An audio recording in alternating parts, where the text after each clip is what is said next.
पहला पानी जियो है, चित भरिया सब कोई।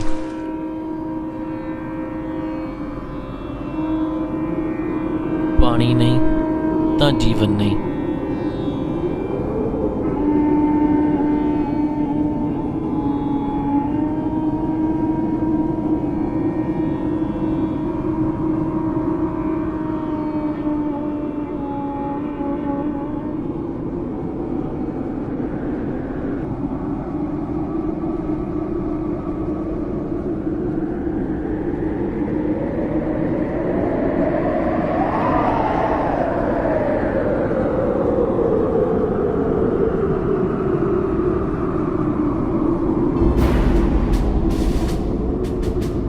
ਅੱਜ ਦੁਨੀਆ ਦੇ ਵਿੱਚ ਸਭ ਤੋਂ ਵੈਲਿਊਏਬਲ ਜਿਹੜੀ ਚੀਜ਼ ਆ ਉਹ ਪਾਣੀ ਹੈ। ਯੂਐਨਓ ਦੀ ਰਿਪੋਰਟ ਆ ਵੀ the basis of future wars among the nations would be potable water not oil.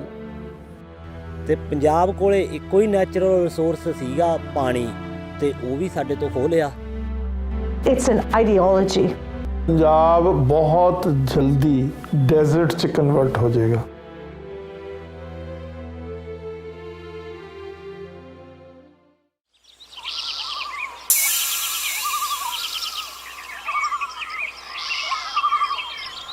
Punjab ਪੰਜ ਦਰਿਆਵਾਂ ਦੀ ਧਰਤੀ ਅੱਜ ਰੇਗਿਸਤਾਨ ਬਣਨ ਦੇ ਕਿਨਾਰੇ ਤੇ ਖੜੀ ਆ।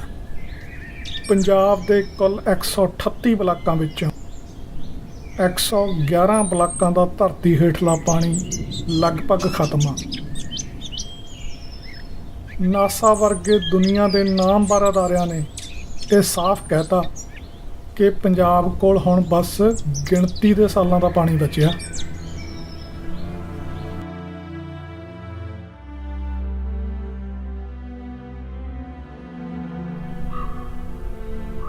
ਪੰਜਾਬੀ ਸੱਭਿਅਤਾ ਦੀ ਹੋਂਦ ਅੱਜ ਖਤਰੇ 'ਚ ਆ।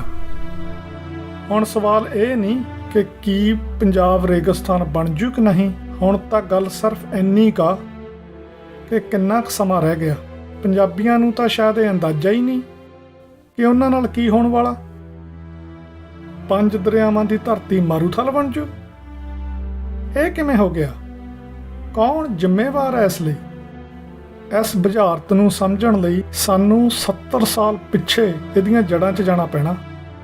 ਤੇ ਪੰਜਾਬ ਦੀ ਇਸ ਬਰਬਾਦੀ ਦੀ ਕਹਾਣੀ ਤਾਂ ਅਖੌਤੀ ਆਜ਼ਾਦੀ ਦੇ ਨਾਲ ਹੀ ਸ਼ੁਰੂ ਹੋ ਜਾਂਦੀ ਹੈ।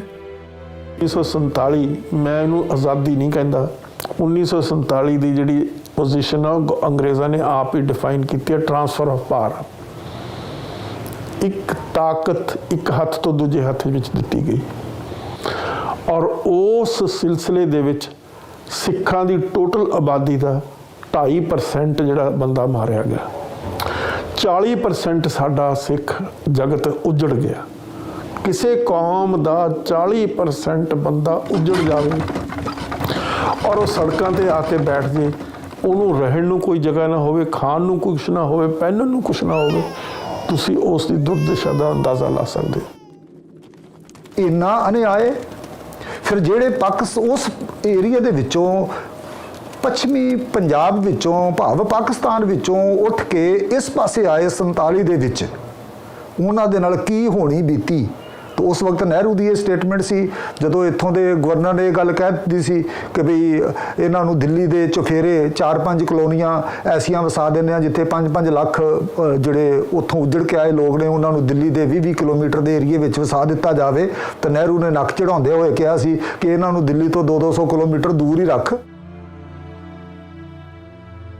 ਪੰਜਾਬੀਆਂ ਦੇ ਵਿਹੜਿਆਂ 'ਚੋਂ ਤਾਂ ਹਲੇ 70 ਨਹੀਂ ਸੀ ਚੁੱਕੇ ਗਏ ਜਦੋਂ ਭਾਰਤ ਸਰਕਾਰ ਨੇ ਪੰਜਾਬ ਦੇ ਉਜਾੜੇ ਦਾ ਮੁੱਢ ਬੰਨ੍ਹਤਾ ਸੀ, ਪੰਜਾਬ ਦੇ ਦਰਿਆਵਾਂ ਨੂੰ ਲੁੱਟਣ ਦੇ ਮਾਸਟਰ ਪਲਾਨ ਦੇ ਨਾਲ। ਜੇ 47 ਤੋਂ ਪਹਿਲਾਂ ਪੰਜਾਬ ਦਾ ਕੋਈ ਪਾਣੀ ਬਾਹਰ ਜਾਂਦਾ ਸੀ ਤਾਂ ਉਹ ਸਿਰਫ ਬੀਕਾਨੇਰ ਨੂੰ ਜਾਂਦਾ ਸੀ। ਜਿਹੜੀ ਫਿਰੋਜ਼ਪੁਰ ਹੈੱਡਵਰਕਸ ਤੋਂ ਗੰਗ ਕਨਾਲ ਨਿਕਲਦੀ ਆ, ਜਿਹਨੂੰ ਬੀਕਾਨੇਰ ਫੀਡਰ ਵੀ ਕਹਿੰਦੇ ਨੇ, ਸਿਰਫ ਉਹੀ ਇੱਕ ਨਹਿਰ ਸੀ ਜੋ ਪੰਜਾਬ ਤੋਂ ਬਾਹਰ ਜਾਂਦੀ ਸੀ। ਉਹ ਵੀ ਮੁਫਤ ਨਹੀਂ ਸੀ। ਬੀਕਾਨੇਰ ਦਾ ਰਾਜਾ ਮਾਲੀਆ ਦਿੰਦਾ ਸੀ ਪੰਜਾਬ ਨੂੰ ਉਹਦਾ। 1947 ਤੱਕ ਉਸ ਪਾਣੀ ਦੇ ਪੰਜਾਬ ਨੂੰ ਪੈਸੇ ਮਿਲਦੇ ਰਹੇ ਨੇ। ਤੇ 47 ਤੋਂ ਬਾਅਦ ਭਾਰਤ ਸਰਕਾਰ ਨੇ ਸਭ ਤੋਂ ਪਹਿਲਾਂ ਕੰਮ ਹੀ ਇਹ ਕੀਤਾ, ਉਹ ਜਿਹੜਾ ਰਾਜਸਥਾਨ ਨੂੰ ਪਾਣੀ ਜਾਂਦਾ ਸੀ ਮੁਫਤ ਕਰਤਾ। ਸਿਰਫ ਇੰਨਾ ਹੀ ਨਹੀਂ, 1950 'ਚ ਨਹਿਰੂ ਸਮੇਂ ਪੰਜਾਬ ਦੇ ਦਰਿਆਵਾਂ ਨੂੰ ਜੋੜਨ ਦੀ ਜਿਹੜੀ ਮਾਸਟਰ ਪਲਾਨ 'ਤੇ ਕੰਮ ਸ਼ੁਰੂ ਹੋਇਆ, ਉਂਝ ਤਾਂ ਇਹਦਾ ਬਲੂਪ੍ਰਿੰਟ 48 'ਚ ਹੀ ਤਿਆਰ ਹੋ ਗਿਆ ਸੀ, ਪਰ 50 'ਚ ਇਹਦੇ 'ਤੇ ਬਕਾਇਦਾ ਕੰਮ ਸ਼ੁਰੂ ਹੋ ਗਿਆ ਸੀ। ਜਦੋਂ ਗੁਲਜ਼ਾਰੀ ਲਾਲ ਨੰਦਾ ਕੇਂਦਰ 'ਚ ਸਿੰਚਾਈ ਤੇ ਊਰਜਾ ਦਾ ਮੰਤਰੀ ਸੀ, ਉਹ ਪਲੈਨਿੰਗ ਕਮਿਸ਼ਨ ਦਾ ਵਾਈਸ ਚੇਅਰਮੈਨ ਵੀ ਸੀ। ਉਹਦੀ ਦੇਖ ਰੇਖ 'ਚ 2 ਵੱਡੇ ਪ੍ਰੋਜੈਕਟ, ਇੱਕ ਭਾਖੜਾ ਨੰਗਲ ਤੇ ਦੂਸਰਾ ਹਰੀਕੇ ਹੈਡਵਰਕਸ, ਇਹਨਾਂ ਤੇ ਕੰਮ ਸ਼ੁਰੂ ਹੋਇਆ। ਜਿਹੜਾ ਭਾਖੜਾ ਨੰਗਲ ਤੇ ਬਿਆਸ ਪ੍ਰੋਜੈਕਟ ਸੀ, ਇੱਕ ਤਾਂ ਮੇਨ ਉਹਦੇ 'ਚ ਭਾਖੜੇ ਡੈਮ ਦੀ ਉਸਾਰੀ ਸੀ ਤੇ ਦੂਸਰਾ ਬਿਆਸ ਦੇ ਪਾਣੀ ਨੂੰ ਸਤਲੁਜ 'ਚ ਪਾਉਣਾ, ਜਿਹਦੇ ਲਈ ਉਹਨਾਂ ਨੇ ਬਿਆਸ ਸਤਲੁਜ ਲਿੰਕ ਨਹਿਰ ਕੱਢੀ। ਦੇ ਵਿੱਚ ਕੀ ਕੀਤਾ ਕਿ ਹਿਮਾਚਲ ਪ੍ਰਦੇਸ਼ 'ਚ ਮੰਡੀ ਦੇ ਕੋਲ ਪਾਂਡੂ ਡੈਮ ਤੇ ਬਿਆਸ ਦੇ ਪਾਣੀ ਨੂੰ ਬੰਨ੍ਹ ਲਾ ਲਿਆ। ਉੱਥੋਂ 12 ਕਿਲੋਮੀਟਰ ਲੰਬੀ ਸੁਰੰਗ ਰਿਗਰ ਤੱਕ ਪੱਟੀ ਤੇ ਫਿਰ ਰਿਗਰ ਤੋਂ ਸੁੰਦਰਨਗਰ ਤੱਕ 20 ਕਿਲੋਮੀਟਰ ਲੰਬਾ ਓਪਨ ਚੈਨਲ ਆ, ਖੁੱਲ੍ਹੀ ਨਹਿਰ, ਉਹਦੇ ਰਾਹੀਂ ਪਾਣੀ ਲੈ ਕੇ ਗਏ। ਸੁੰਦਰਨਗਰ ਤੋਂ ਗਾਂਹ ਫਿਰ ਸਤਲੁਜ ਤੱਕ 12 ਕਿਲੋਮੀਟਰ ਲੰਬੀ ਸੁਰੰਗ ਆ, ਜਿਹੜੀ ਅਲਸੀਦ ਖੱਡ ਕੋਲ ਜਾ ਕੇ ਗੋਬਿੰਦ ਸਾਗਰ ਝੀਲ ਦੇ ਉੱਪਰਲੇ ਪਾਸੇ ਸਤਲੁਜ ਪੈਂਦੀ ਆ। ਇਹ ਜਿਹੜਾ ਸਾਰਾ ਸਤਲੁਜ ਦਾ ਤੇ ਬਿਆਸ ਦਾ ਪਾਣੀ ਆ, 75 ਲੱਖ ਏਕੜ ਫੁੱਟ ਤੋਂ ਜ਼ਿਆਦਾ ਪਾਣੀ ਆ, ਜਿਹਨੂੰ ਗੋਬਿੰਦ ਸਾਗਰ ਝੀਲ 'ਚ ਰੋਕਿਆ ਭਾਖੜੇ ਡੈਮ ਦੇ ਨਾਲ। ਤੇ ਭਾਖੜੇ ਤੋਂ ਜਿਹੜਾ ਪਾਣੀ ਛੱਡਿਆ ਵੀ ਜਾਂਦਾ ਟਰਬਾਈਨਸ ਦੇ ਥਰੂ, ਉਹਨੂੰ 13 ਕਿਲੋਮੀਟਰ ਹੇਠ ਆ ਕੇ ਨੰਗਲ ਡੈਮ 'ਤੇ ਰੋਕਿਆ ਹੋਇਆ। ਫਿਰ ਨੰਗਲ ਡੈਮ ਤੋਂ ਇਹ ਪਾਣੀ ਪੱਕੀਆਂ ਨਹਿਰਾਂ ਰਾਹੀਂ ਪੰਜਾਬ ਤੋਂ ਬਾਹਰ ਜਾਂਦਾ। ਆਹ ਜਿਹੜੀ ਭਾਖੜਾ ਮੇਨ ਲਾਈਨ ਆ 1954 ਦੀ ਨਿਕਲੀ, ਇਹਦੇ ਰਾਹੀਂ ਦਿੱਲੀ, ਹਰਿਆਣਾ ਤੇ ਰਾਜਸਥਾਨ ਤੱਕ ਪਾਣੀ ਜਾਂਦਾ। ਸਤਲੁਜ ਤਾਂ ਨਾਂ ਦਾ ਹੀ ਦਰਿਆ, ਇਹਦੇ 'ਚ ਤਾਂ ਪਾਣੀ ਆਉਂਦਾ ਹੀ ਉਦੋਂ ਆ ਜਦੋਂ ਹੜ੍ਹ ਆਉਣੇ ਨੇ, ਜਾਂ ਜਦੋਂ ਭਾਖੜਾ ਜਵਾਬ ਦਿੰਦਾ।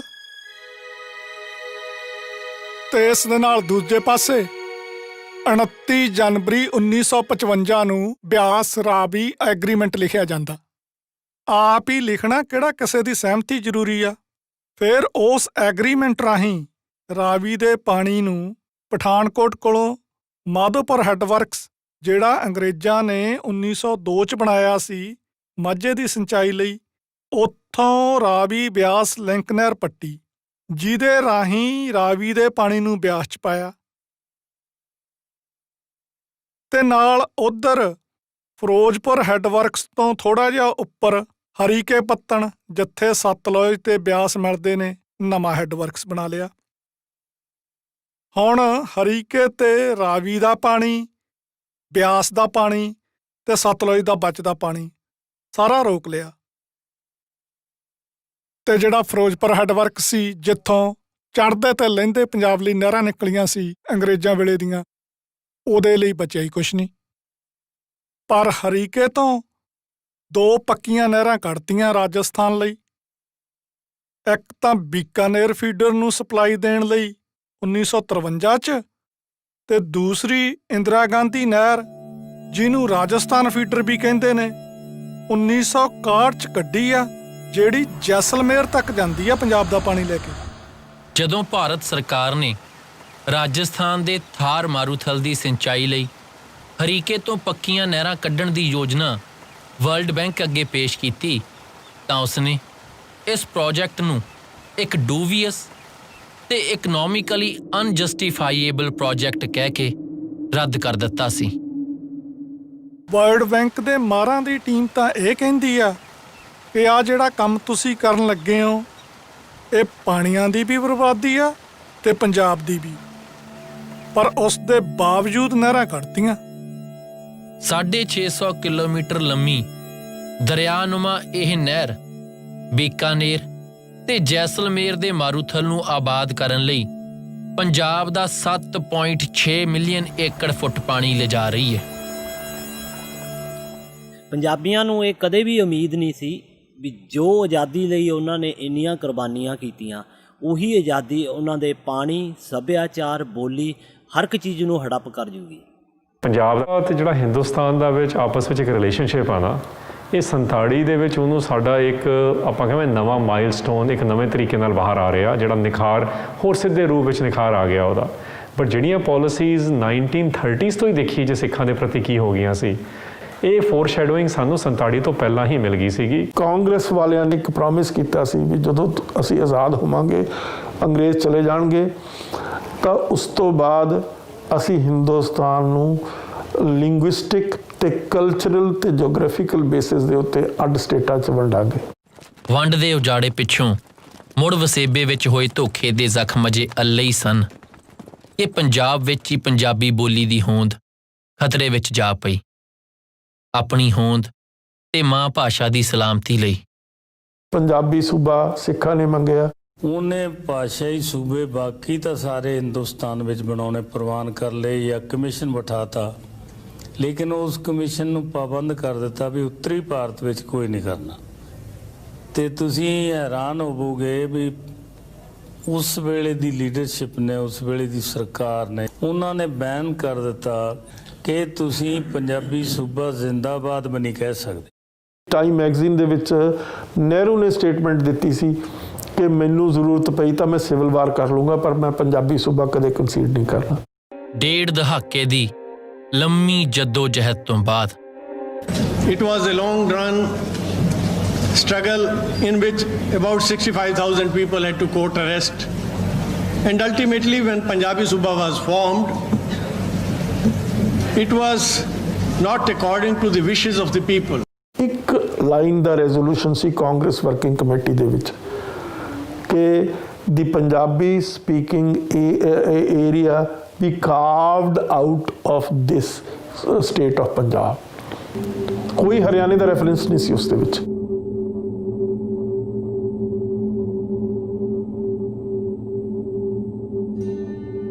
ਅਖੀਰ ਜਦ ਸਿੱਖ ਕੌਮ ਦੇ ਸਿਰੜ ਤੇ ਰਾਜਨੀਤਿਕ ਮਜਬੂਰੀ ਵਸ ਕੇਂਦਰ ਨੂੰ ਪੰਜਾਬੀ ਸੂਬੇ ਦੀ ਮੰਗ ਮੰਨਣੀ ਪਈ, ਤਾਂ ਉਸਨੇ ਨਾ ਸਿਰਫ ਪੰਜਾਬ ਦੀ ਰਾਜਧਾਨੀ ਚੰਡੀਗੜ੍ਹ ਤੇ ਬਹੁਤ ਸਾਰੇ ਪੰਜਾਬੀ ਬੋਲਦੇ ਇਲਾਕੇ ਪੰਜਾਬ ਤੋਂ ਵੱਖ ਕਰ ਦਿੱਤੇ, ਸਗੋਂ ਪੰਜਾਬ ਦੀ ਰੂਹ, ਪੰਜਾਬ ਦੇ ਦਰਿਆਈ ਪਾਣੀਆਂ ਤੇ ਵੀ ਪੂਰੀ ਤਰ੍ਹਾਂ ਕਬਜ਼ਾ ਕਰ ਲਿਆ। ਉਹਨਾਂ ਨੇ ਰੀਆਰਗੇਨਾਈਜੇਸ਼ਨ ਜਿਹੜਾ ਬਿੱਲ ਸੀ ਉਸ ਦੇ ਵਿੱਚ 3 ਕਲੌਜ਼ਸ ਇੰਡਕਟ ਕਰਤੀਆਂ, 78, 79, 80। ਬਹੁਤ ਐਡਾ ਬੜਾ ਬਿੱਲ ਆ, ਲੇਕਿਨ ਉਹਦੇ 'ਚ ਸਭ ਤੋਂ ਜਿਹੜੀਆਂ ਘਾਤਕ, ਸਭ ਤੋਂ ਜਿਹੜੀਆਂ ਖਤਰਨਾਕ, ਸਭ ਤੋਂ ਜਿਹੜੀਆਂ ਚਲਾਕ ਤੇ ਸਭ ਬੇਈਮਾਨੀ ਜਿਹੜੀ ਕੀਤੀ ਗਈ ਉਹ ਪੰਜਾਬ ਦੇ ਪਾਣੀਆਂ ਤੇ ਕੀਤੀ ਗਈ। ਪੰਜਾਬ ਦਾ ਇੱਕੋ ਹੀ ਸੋਰਸ, ਨੈਚੁਰਲ ਸੋਰਸ ਆ, ਉਹ ਹੈ ਰਿਵਰ ਵਾਟਰਸ।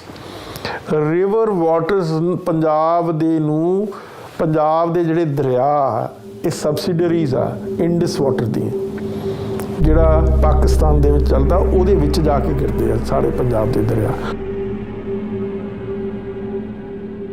ਤਾਂ ਪੰਜਾਬ ਦਾ ਜਿਹੜਾ ਰੀਆਰਗੇਨਾਈਜੇਸ਼ਨ ਐਕਟ ਆ ਉਸ ਦੀਆਂ 78, 79, 80 3 ਧਾਰਾਵਾਂ, 78, 79 ਔਰ 80 ਕੀ ਹੈਗੀਆਂ?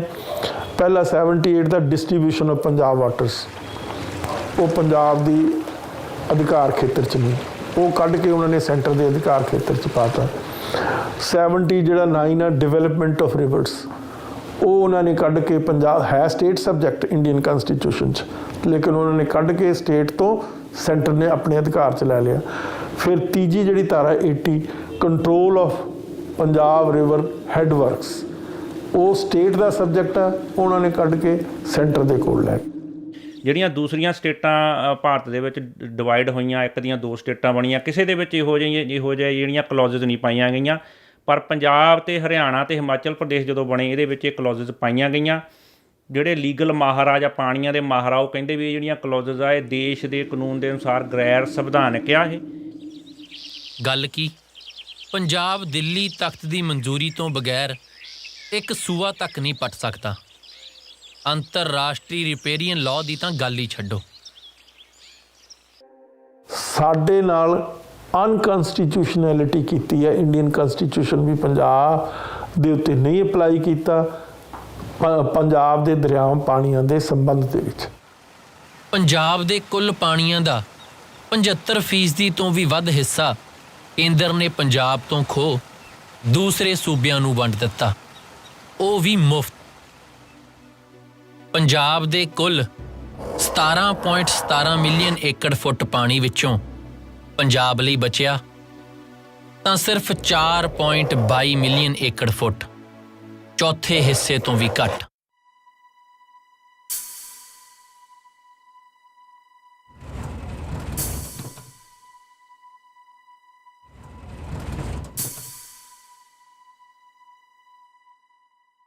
ਕੋਈ ਸਮਝੌਤਾ ਨਹੀਂ ਸੀ, ਕੋਈ ਸਹਿਮਤੀ ਨਹੀਂ ਸੀ ਪੰਜਾਬ ਦੀ। ਬਸ ਅਵਾਰਡ ਜਾਰੀ ਕਰਤਾ ਇੰਦਰਾ ਗਾਂਧੀ ਨੇ, ਸਿੱਧਾ ਤਾਨਾਸ਼ਾਹੀ ਹੁਕਮ। ਗਿਆਨੀ ਜੈਲ ਸਿੰਘ ਮੁੱਖ ਮੰਤਰੀ ਸੀ ਉਦੋਂ ਪੰਜਾਬ ਦਾ, ਜਦੋਂ 24 ਮਾਰਚ 1976 ਨੂੰ ਇੰਦਰਾ ਗਾਂਧੀ ਦੇ ਇਸ ਹੁਕਮ ਨੇ ਪੰਜਾਬ ਦਾ 75% ਤੋਂ ਜ਼ਿਆਦਾ ਪਾਣੀ ਲੁੱਟ ਲਿਆ, ਭਿਖਾਰੀ ਬਣਾਤਾ ਪੰਜਾਬ ਨੂੰ।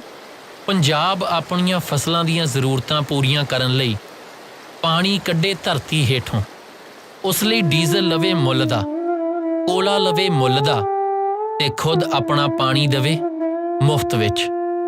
ਨਾ ਪੰਜਾਬ ਨੂੰ ਇਸ ਟਾਈਮ 69 ਮਿਲੀਅਨ ਏਕੜ ਫੁੱਟ ਪਾਣੀ ਦੀ ਲੋੜ ਆ, ਜਿਹਦੇ ਵਿੱਚੋਂ 54 ਮਿਲੀਅਨ ਏਕੜ ਸਾਨੂੰ ਸਾਡੀਆਂ ਐਗਰੀਕਲਚਰ ਦੀਆਂ ਲੋੜਾਂ ਪੂਰੀਆਂ ਕਰਨ ਲਈ ਚਾਹੀਦਾ, ਤੇ ਆਪਣਾ ਜਿਹੜਾ ਹੈਗਾ 10 ਮਿਲੀਅਨ ਏਕੜ ਫੁੱਟ ਚਾਹੀਦਾ ਸਾਨੂੰ ਸ਼ਹਿਰਾਂ ਦੀਆਂ ਜ਼ਰੂਰਤਾਂ ਲਈ, ਤੇ 5 ਮਿਲੀਅਨ ਏਕੜ ਚਾਹੀਦਾ ਸਾਨੂੰ ਜਿਹੜੀ ਸਾਡੀ ਇੰਡਸਟਰੀ ਆ ਉਹਦੀਆਂ ਜ਼ਰੂਰਤਾਂ ਪੂਰੀਆਂ ਕਰਨ ਲਈ। 1 ਮਿਲੀਅਨ ਏਕੜ ਫੁੱਟ ਪਾਣੀ ਦਾ ਭਾਵ ਆ ਜੇ 10 ਲੱਖ ਏਕੜਾਂ ਦੇ ਵਿੱਚ 1 ਫੁੱਟ ਪਾਣੀ ਭਰਿਆ ਹੋਵੇ।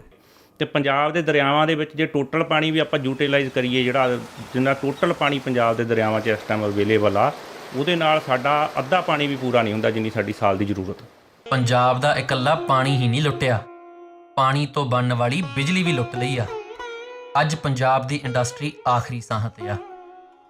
ਵੱਡੇ ਉਦਯੋਗਪਤੀਆਂ ਨੂੰ ਤਾਂ ਉਹਨਾਂ ਨੇ ਸਮਝਾਤਾ ਕਿ ਕੋਈ ਗੱਲ ਨਹੀਂ, ਗੁੜਗਾਉਂ ਆ ਜਾਓ, ਪਰ ਜਿਹੜੇ 2 ਲੱਖ ਦੇ ਕਰੀਬ ਛੋਟੇ ਉਦਯੋਗ ਨੇ ਪੰਜਾਬ 'ਚ, ਉਹ ਕਿੱਥੇ ਜਾਣਗੇ? ਹੁਣ ਦੇਖੋ, ਪੰਜਾਬ ਦਾ ਕਿਸਾਨ ਜਿਹਨੂੰ ਵੀ ਨਹਿਰੀ ਪਾਣੀ ਮਿਲਦਾ ਉਹ ਤਾਂ ਤਾਰਦਾ ਮਾਲੀਆ, ਉਸਦਾ ਮੁੱਲ ਮਿਲਦਾ ਉਸਨੂੰ, ਤੇ ਜਿਹੜਾ ਪੰਜਾਬ ਦਾ ਆਪਦਾ ਪਾਣੀ ਬਾਹਰਲੇ ਸੂਬਿਆਂ ਨੂੰ ਜਾ ਰਿਹਾ ਉਹ ਮੁਫਤ ਜਾ ਰਿਹਾ।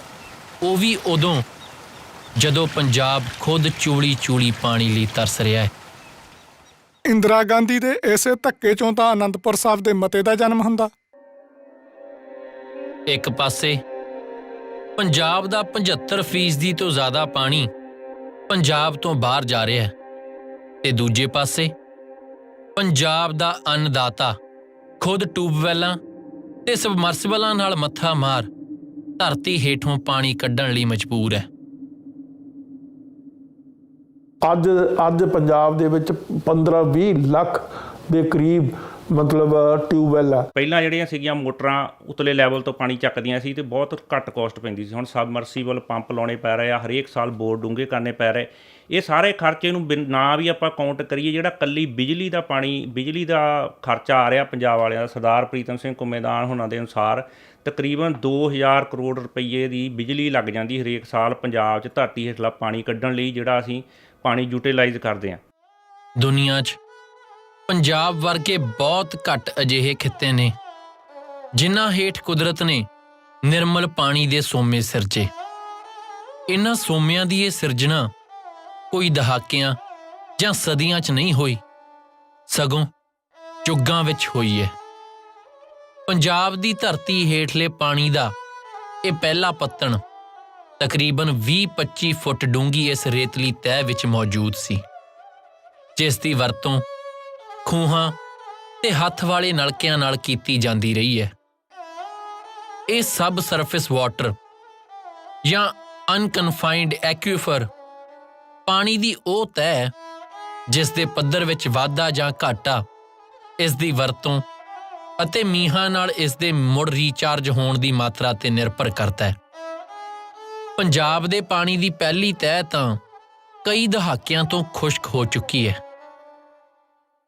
ਜੇਕਰ ਲਗਾਤਾਰ ਕਈ ਸਾਲ ਭਾਰੀ ਮੀਂਹਾਂ ਤੇ ਦਰਿਆਈ ਪਾਣੀਆਂ ਦੀ ਖੁੱਲ੍ਹੀ ਵਰਤੋਂ ਨਾਲ ਪਾਣੀ ਦੀ ਇਹ ਸਤ੍ਹਾ ਥੋੜ੍ਹੀ ਬਹੁਤੀ ਮੁੜ ਰੀਚਾਰਜ ਹੋ ਵੀ ਜਾਂਦੀ ਹੈ ਤਾਂ ਵੀ ਇਹ ਪਾਣੀ ਨਾ ਤਾਂ ਪੀਣ ਦੇ ਯੋਗ ਬਚਿਆ ਤੇ ਨਾ ਹੀ ਖੇਤੀ ਦੇ।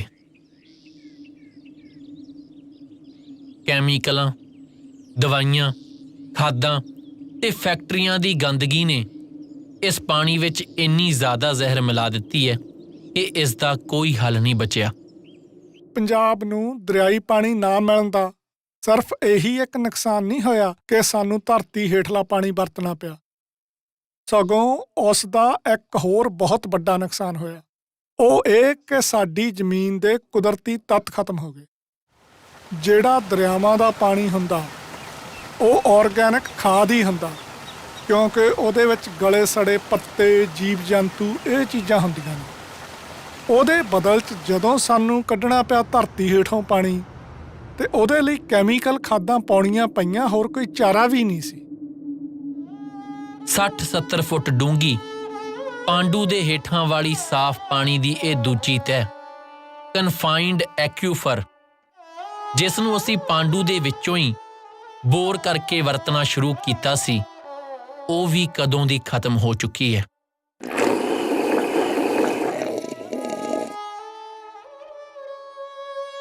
ਸਖਤ ਕਲੇ ਦੀ ਤਹਿ ਹੇਠਲੇ ਇਸ ਪਾਣੀ ਨੂੰ ਧਰਤੀ ਉੱਪਰਲੇ ਪਾਣੀ ਨਾਲ ਰੀਚਾਰਜ ਨਹੀਂ ਕੀਤਾ ਜਾ ਸਕਦਾ। ਹੁਣ ਪੰਜਾਬ ਆਪਣੇ ਪੀਣ ਵਾਲੇ ਪਾਣੀ ਅਤੇ ਫਸਲਾਂ ਦੀਆਂ ਜ਼ਰੂਰਤਾਂ ਪੂਰੀਆਂ ਕਰਨ ਲਈ 200 ਤੋਂ 400 ਫੁੱਟ ਡੂੰਘੇ ਪਾਣੀ ਦੀਆਂ ਇਹਨਾਂ ਸੀਮਤ ਪਰਤਾਂ ਤੇ ਨਿਰਭਰ ਹੈ। ਇਸ ਬਹੁਤ ਹੀ ਥੋੜੇ ਤੇ ਨਾ ਭਰਨ ਵਾਲੇ ਪਾਣੀ ਦੀ ਬੁਨਿਆਦ ਕਿੰਨੀ ਕੁ ਬਚੀ ਹੈ, ਇਹ ਕਹਿਣਾ ਤਾਂ ਮੁਸ਼ਕਿਲ ਹੈ, ਪਰ ਯਕੀਨਨ ਅਸੀਂ ਆਪਣੇ ਸਾਫ਼ ਪਾਣੀ ਦੇ ਖਜ਼ਾਨੇ ਦੀਆਂ ਆਖਰੀ ਘੁੱਟਾਂ ਤੇ ਹੀ ਹਾਂ। ਹੁਣ ਧਰਤੀ ਦੇ ਹੇਠੋਂ ਕੱਢਿਆ ਗਿਆ ਪਾਣੀ, ਇਹਦਾ ਨਾਸਾ ਨੇ ਇੱਕ ਸਟੱਡੀ ਦਿੱਤੀ ਹੋਈ ਹੈ ਕਿ ਉਹ ਕਹਿ ਰਿਹਾ ਕਿ ਜਿਹੜਾ ਨਾਰਥ ਇੰਡੀਆ ਹੈਗਾ, ਜਿਹੜਾ ਕਿ ਉਹਨਾਂ ਨੇ ਸਟੱਡੀ ਕੀਤੀ ਹੈ, ਜੇਕਰ ਉੱਥੇ ਪਾਣੀ ਦੇ ਐਕਵਾਫਾਇਰ ਦਾ ਨਾ ਦੇਖਿਆ ਗਿਆ ਧਿਆਨ ਨਾਲ, ਇਹ ਤਾਂ ਥੋੜ੍ਹੇ ਦਿਨਾਂ ਵਿੱਚ ਖਤਮ ਹੋ ਜਾਊ, ਤਾਂ ਇਹਨੂੰ ਹਜ਼ਾਰਾਂ ਸਾਲ ਲੱਗ ਜਾਣਗੇ। ਇਹਦਾ ਮਤਲਬ ਕੀ ਹੈ ਕਿ ਸਾਡੇ ਕੋਲ ਜਿੰਨੀ ਜਗ੍ਹਾ ਅੱਜ ਵਾਹੀਯੋਗ ਜ਼ਮੀਨ ਪੰਜਾਬ ਦੇ ਵਿੱਚ ਆ, ਉਹਦਾ ਪਾਣੀ ਤਾਂ ਜਿਹੜੇ ਜੇਕਰ ਆਪਾਂ ਨੂੰ ਸਾਰਾ ਪਾਣੀ ਵੀ ਜਿਹੜਾ ਅਸੀਂ ਦੂਜੀਆਂ ਸਟੇਟਾਂ ਨੂੰ ਦੇ ਰਹੇ ਹਾਂ, ਜੇ ਅਸੀਂ ਉਹ ਵੀ ਰੱਖ ਲਈਏ ਨਾ, ਤਾਂ ਵੀ ਅਸੀਂ ਡੈਫੀਸ਼ੀਐਂਟ ਸਟੇਟ ਦੇ ਤੌਰ ਦੇ ਉੱਤੇ ਹੈਗੇ ਆ।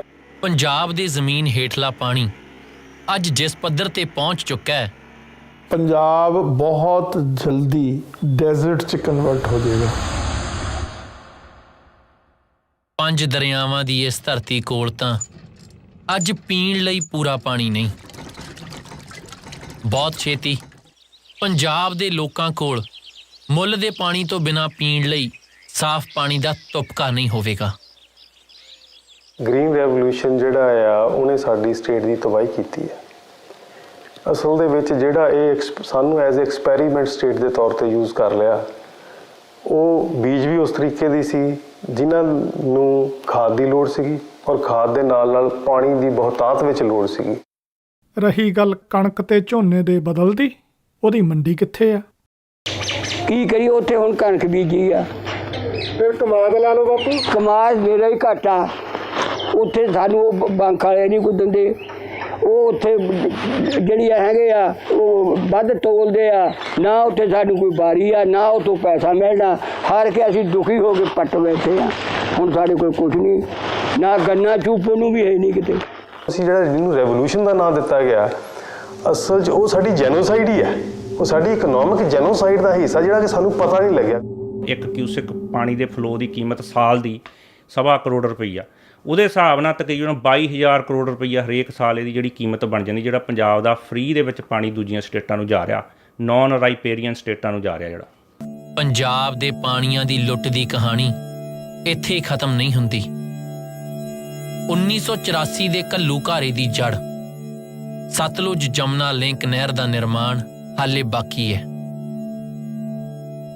1980 'ਚ ਜਦੋਂ ਐਮਰਜੈਂਸੀ ਤੋਂ ਬਾਅਦ ਇੰਦਰਾ ਗਾਂਧੀ ਫਿਰ ਤਾਕਤ 'ਚ ਆਉਂਦੀ ਆ, ਉਦੋਂ ਤਿੰਨੇ ਸੂਬਿਆਂ 'ਚ ਪੰਜਾਬ, ਹਰਿਆਣਾ ਤੇ ਰਾਜਸਥਾਨ 'ਚ ਕਾਂਗਰਸ ਦੀ ਸਰਕਾਰ ਸੀ। ਤਾਂ 31 ਦਸੰਬਰ 1981 ਨੂੰ ਇੰਦਰਾ ਗਾਂਧੀ ਤਿੰਨੋਂ ਮੁੱਖ ਮੰਤਰੀਆਂ ਨੂੰ ਸੱਦ ਕੇ ਉਹਨਾਂ ਤੋਂ ਸਮਝੌਤੇ ਤੇ ਦਸਤਖਤ ਕਰਵਾਉਂਦੀ ਆ, ਜਿਹਦੇ ਨਾਲ ਜਿਹੜਾ ਮਾਰਚ 1976 ਵਾਲਾ ਅਵਾਰਡ ਸੀ, ਅਕਾਰਡ 'ਚ ਬਦਲ ਜਾਂਦਾ, ਐਗਰੀਮੈਂਟ ਬਣ ਜਾਂਦਾ।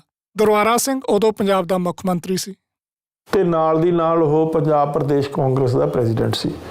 ਇੰਦਰਾ ਗਾਂਧੀ ਨੇ ਉਸ ਤੋਂ ਪ੍ਰੈਜ਼ੀਡੈਂਟਸ਼ਿਪ ਪੰਜਾਬ ਪ੍ਰਦੇਸ਼ ਕਾਂਗਰਸ ਕਮੇਟੀ ਦੀ ਖੋਲੀ ਤੇ ਉਸ ਨੂੰ ਇਸ ਗੱਲ ਦਾ ਡਰ ਦਿੱਤਾ ਕਿ ਤੈਨੂੰ ਮੈਂ ਚੀਫ ਮਿਨਿਸਟਰੀ ਤੋਂ ਵੀ ਖਤਮ ਕਾਰਜ ਕਰ ਦੂੰਗੀ ਜੇ ਤੂੰ ਇਹ ਐਗਰੀਮੈਂਟ ਨਹੀਂ ਕਰੇਗਾ। ਪੰਜਾਬ ਦੀ ਲਾਈਫਲਾਈਨ ਤਾਂ ਹੈ ਹੀ ਪਾਣੀ, ਤੇ ਉਹ ਉਸ ਦੀਆਂ ਆਪਣੀਆਂ ਜ਼ਰੂਰਤਾਂ ਲਈ ਹੀ ਪੂਰਾ ਨਹੀਂ। ਫਿਰ ਇੰਦਰਾ ਗਾਂਧੀ ਨੇ ਉਸ ਦੇ ਮੁਤਾਬਕ SYL ਦੀ ਨੀਂਹ ਰੱਖੀ, ਸਤਲੁਜ ਯਮੁਨਾ ਲਿੰਕ ਕੈਨਾਲ ਦੀ ਨੀਂਹ ਰੱਖੀ। 8 ਅਪ੍ਰੈਲ 1982 ਨੂੰ ਇੰਦਰਾ ਗਾਂਧੀ ਕਪੂਰੀ 'ਚ SYL ਨੂੰ ਟੱਕ ਲਾਉਂਦੀ ਹੈ ਤੇ ਉਸ ਤੋਂ ਅਗਲੇ ਦਿਨ 9 ਅਪ੍ਰੈਲ ਨੂੰ ਅਕਾਲੀ ਦਲ ਨੇ ਕਪੂਰੀ ਤੋਂ ਨਹਿਰ ਰੋਕੂ ਮੋਰਚੇ ਦਾ ਐਲਾਨ ਕਰਤਾ। ਸਿੱਖਾਂ ਨੇ ਇੱਕ ਵਾਰ ਫਿਰ ਪੰਜਾਬ ਦੀ ਸਾਹ ਰਗ ਨੂੰ ਬਚਾਉਣ ਲਈ ਤੇ ਇਹ 121 ਕਿਲੋਮੀਟਰ ਲੰਬੀ ਸਤਲੁਜ ਯਮੁਨਾ ਲਿੰਕ ਨਹਿਰ, ਜਿਸ ਨੇ ਪੰਜਾਬ ਦਾ 3.5 ਮਿਲੀਅਨ ਏਕੜ ਫੁੱਟ ਪਾਣੀ ਲੈ ਕੇ ਜਾਣਾ ਸੀ, ਉਸ ਨੂੰ ਰੋਕਣ ਲਈ ਕਪੂਰੀ ਮੋਰਚਾ ਲਾ ਦਿੱਤਾ। ਮੋਰਚੇ ਦੇ ਵਿੱਚ ਧੱਕਾ ਹੋਇਆ ਤਾਂ 4 ਅਗਸਤ 1982 ਨੂੰ ਅਕਾਲੀ ਦਲ ਨੇ ਉਸ ਮੋਰਚੇ ਨੂੰ ਕਪੂਰੀ ਤੋਂ ਬਦਲ ਕੇ ਅੰਮ੍ਰਿਤਸਰ ਲੈ ਜਾਂਦਾ। ਹੁਣ ਦਿੱਲੀ ਦੇ ਮੁੱਢ ਹਰਿਆਣੇ ਦੇ ਬਾਰਡਰ ਤੇ ਬੈਠ ਕੇ ਇਹ ਮੋਰਚਾ ਜਾਰੀ ਰੱਖਣਾ ਕੋਈ ਸੌਖਾ ਕੰਮ ਤਾਂ ਹੈ ਨਹੀਂ ਸੀ। ਉਹ ਵੀ ਉਦੋਂ ਜਦੋਂ ਚਾਰੇ ਪਾਸੇ ਕਾਂਗਰਸ ਦੀਆਂ ਸਰਕਾਰਾਂ ਹੋਣ। ਇਹਨਾਂ ਹਾਲਾਤਾਂ 'ਚ ਭਜਨ ਲਾਲ ਦੇ ਗੁੰਡੇ ਕਪੂਰੀ 'ਚ ਕੀ ਨਹੀਂ ਸੀ ਕਰ ਸਕਦੇ। ਇਸ ਦਾ ਨਮੂਨਾ ਤਾਂ ਸਿੱਖਾਂ ਨੇ ਪੰਜਾਬੀ ਸੂਬੇ ਦੇ ਮੋਰਚੇ ਵੇਲੇ ਦੇਖਿਆ ਹੋਇਆ ਸੀ। SYL ਦੇ ਮੁੱਦੇ ਦੇ ਨਾਲ-ਨਾਲ ਸਿੱਖਾਂ ਨੇ ਪੰਜਾਬ ਦੀਆਂ ਲਟਕਦੀਆਂ ਮੰਗਾਂ, ਜਿਸ ਵਿੱਚ ਚੰਡੀਗੜ੍ਹ ਸਮੇਤ ਹੋਰਨਾਂ ਪੰਜਾਬੀ ਬੋਲਦਿਆਂ ਇਲਾਕਿਆਂ ਨੂੰ ਵਾਪਸ ਲੈਣ ਅਤੇ ਸੂਬਿਆਂ ਨੂੰ ਵੱਧ ਅਧਿਕਾਰ ਦੀ ਮੰਗ ਨੂੰ ਅਨੰਦਪੁਰ ਦੇ ਮਤੇ ਰਾਹੀਂ ਮੋਰਚੇ ਵਿੱਚ ਸ਼ਾਮਿਲ ਕਰ ਲਿਆ। ਜੇ ਉਹ ਸਾਰੇ ਦੇਸ਼ ਲਈ ਵੱਧ ਅਧਿਕਾਰਾਂ ਦਾ ਮੰਗ ਕਰਦਾ ਅਨੰਦਪੁਰ ਸਾਹਿਬ ਦਾ ਮਤਾ, ਫਿਰ ਇਸ ਗੱਲ ਨਾਲ ਵੱਖਵਾਦੀ ਕਹਿ ਕੇ ਕਿਉਂ ਸਾਨੂੰ ਟਾਲਿਆ ਜਾਵੇ। ਕਪੂਰੀ ਦੇ ਇਸ ਮੋਰਚੇ ਤੋਂ ਸ਼ੁਰੂ ਹੋਈ ਗੱਲ ਇੱਕ ਵਾਰ ਫਿਰ ਦਰਬਾਰ ਸਾਹਿਬ ਦੇ ਹਮਲੇ ਤੇ ਜਾ ਪਹੁੰਚੀ। ਕਿਉਂਕਿ ਮਸਲਾ ਸੀ ਸਾਰਾ ਕਨਸਟੀਟਿਊਸ਼ਨਲ। 36 ਮੀਟਿੰਗਾਂ ਹੋਈਆਂ। 36 ਮੀਟਿੰਗਾਂ ਦੇ ਵਿੱਚ ਇਹ ਕਿਹਾ ਗਿਆ ਵੀ ਭਾਈ ਜੋ ਹਿੰਦੁਸਤਾਨ ਦਾ ਵਿਧਾਨ ਹੈ ਉਸ ਦੇ ਮੁਤਾਬਕ ਪੰਜਾਬ ਦੇ ਪਾਣੀਆਂ ਦਾ ਜਿਹੜਾ ਮਸਲਾ ਹੈ ਉਸ ਨੂੰ ਤੁਸੀਂ ਸੈਟਲ ਕਰੋ। To our great disappointment, issues could not be clinched. ਇਸ ਵਾਰ ਭਾਰਤ ਦੀ ਸਰਕਾਰ ਸਿੱਖ ਕੌਮ ਨੂੰ ਅਜਿਹਾ ਸਬਕ ਸਿਖਾਉਣਾ ਚਾਹੁੰਦੀ ਸੀ ਕਿ ਉਹ ਮੁੜ ਸਿਰ ਚੁੱਕਣ ਦੀ ਜੁਰਤ ਨਾ ਕਰਨ। ਉਹਨਾਂ ਨੇ ਪੰਜਾਬ ਦੇ ਵਿੱਚ ਸਿੱਖ ਫਾਰਮਰਸ ਨੂੰ ਖਤਮ ਕਰਨਾ ਸੀ, ਪੰਜਾਬ ਦੀ ਇਕਨੋਮੀ ਨੂੰ ਡਿਸਟਰੋਏ ਕਰਨਾ ਸੀ, ਕਿਉਂਕਿ ਸਾਡੀ ਜਿਹੜੀ ਇਕਨੋਮੀ ਹੈ ਐਗਰੀਕਲਚਰ ਬੇਸਡ ਇਕਨੋਮੀ ਹੈ। ਜੇਕਰ ਵੇਖਦੇ ਹੋ ਕਿਸੇ ਕੌਮ ਨੂੰ ਖਤਮ ਕਰਨ ਦੇ ਵਿੱਚ ਤੇ ਇਹੀ ਜਿਹੜੇ ਉਹਦੇ ਆਰਥਿਕ ਸਰੋਤਾਂ ਦਾ ਲੱਕ ਤੋੜਿਆ ਜਾਂਦਾ ਹੈ। ਉਹ ਤੁਸੀਂ ਆਜ਼ਾਦੀ ਤੋਂ ਪਹਿਲਾਂ ਵੀ ਵੇਖ ਲਓ ਤੇ ਬਾਅਦ 'ਚ ਹੀ ਵੇਖ ਲਓ, ਪੰਜਾਬ ਦੇ ਆਰਥਿਕ ਸਰੋਤਾਂ ਦਾ ਲੱਕ ਹਮੇਸ਼ਾ ਤੋੜਿਆ ਜਾਂਦਾ ਰਿਹਾ ਹੈ। ਉਹ ਸਾਰੀ ਚੀਜ਼ ਨੂੰ ਡਾਇਵਰਟ ਕਰਨ ਦੇ ਲਈ ਇੱਕ ਕੰਪਲਸ਼ਨ ਬਣ ਗਈ ਇੰਦਰਾ ਗਾਂਧੀ ਦੀ ਕਿ ਇਹ ਸਾਰੇ ਮਸਲੇ ਨੂੰ ਲਾ ਐਂਡ ਆਰਡਰ 'ਚ ਕਨਵਰਟ ਕਰ ਦਿਓ। ਤੋ ਉਸ ਪ੍ਰੋਬਲਮ ਨੂੰ ਕਨਸਟੀਟਿਊਸ਼ਨਲ ਪ੍ਰੋਬਲਮ ਨੂੰ ਡਾਇਵਰਟ ਕਰ ਦਿੱਤਾ into a law and order problem. ਇਹ ਇੰਦਰਾ ਗਾਂਧੀ ਦੀ ਬਦਨੀਤੀ, ਬੇਈਮਾਨੀ ਤੇ ਸ਼ਰਾਰਤ। ਪੰਜਾਬ ਅੰਦਰ ਫਿਰਕੂ ਮਾਹੌਲ ਪੈਦਾ ਕਰਨ ਤੇ ਮੋਰਚੇ ਵਿਰੁੱਧ ਜ਼ਹਿਰ ਉਗਲਣ 'ਚ ਜਲੰਧਰ ਦੀ ਮਹਾਸ਼ਾ ਪ੍ਰੈਸ ਤੇ ਆਰਿਆ ਸਮਾਜੀ ਤਾਂ ਕੇਂਦਰ ਦੀ ਸਰਕਾਰ ਨਾਲੋਂ ਵੀ 4 ਕਦਮ ਅੱਗੇ ਹੋ ਨਿਬੜੇ।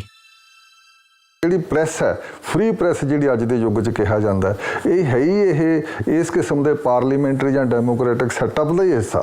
ਜਿੰਨੇ ਵੀ ਇੰਸਟੀਟਿਊਸ਼ਨਸ ਹੁੰਦੇ ਇਹਨਾਂ ਦੇ, ਉਹ ਕੋਈ ਵੀ ਇੰਸਟੀਟਿਊਸ਼ਨ ਇਹੋ ਜਿਹਾ ਨਹੀਂ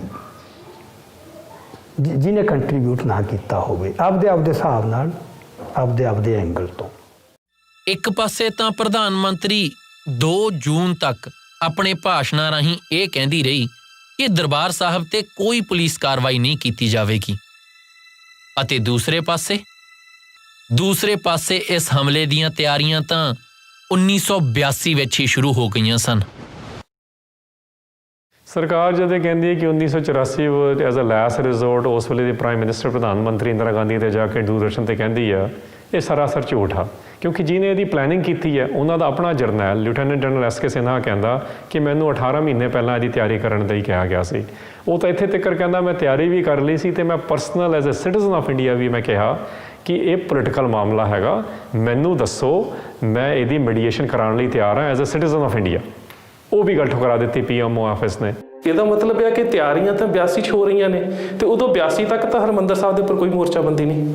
ਤੇ ਫਿਰ ਦਰਬਾਰ ਸਾਹਿਬ ਤੇ ਹਮਲੇ ਲਈ ਜੋ ਦਿਨ ਚੁਣਿਆ ਗਿਆ, ਇਹਨਾਂ ਨੇ ਜਾਣ ਬੁੱਝ ਕੇ ਗੁਰੂ ਅਰਜਨ ਮਹਾਰਾਜ ਜੀ ਦਾ ਸ਼ਹੀਦੀ ਪੁਰਬ ਵਾਲਾ ਦਿਹਾੜਾ ਚੁਣਿਆ ਤਾਂ ਕਿ ਸ਼ਹੀਦੀ ਪੁਰਬ ਤੇ ਵੱਧ ਤੋਂ ਵੱਧ ਸਿੱਖ ਸੰਗਤਾਂ ਦਰਬਾਰ ਸਾਹਿਬ ਦੇ ਅੰਦਰ ਆ ਜਾਣ ਤਾਂ ਕਿ ਉਹਨਾਂ ਸਾਰਿਆਂ ਦੀ ਕਤਲੇਆਮ ਕੀਤੀ ਜਾ ਸਕੇ।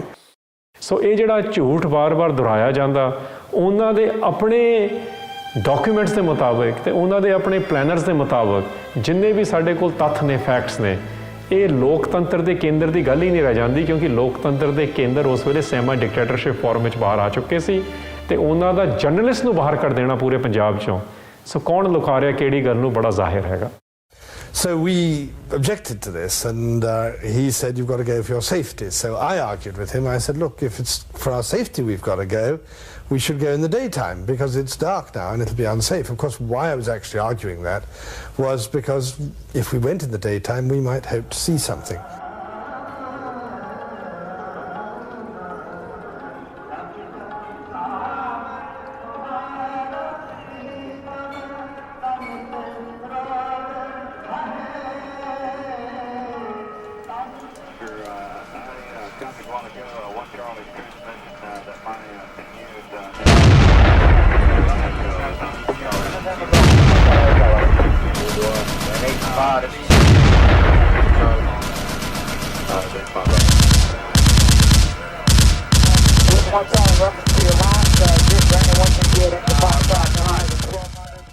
ਦੱਸੋ, ਬਲੂ ਸਟਾਰ ਐਕਸ਼ਨ ਦੇ ਵਿੱਚ ਦਰਬਾਰ ਸਾਹਿਬ ਦੀਆਂ ਪ੍ਰਕਰਮਾਂ ਦੇ ਵਿੱਚ ਫੌਜ ਨੇ ਜਿਹੜੇ ਬੰਦੇ ਮਾਰੇ ਸੀ ਉਹਨਾਂ ਦੀ ਲਿਸਟ ਅੱਜ ਤੱਕ ਸਾਨੂੰ ਦਿੱਤੀ ਆ।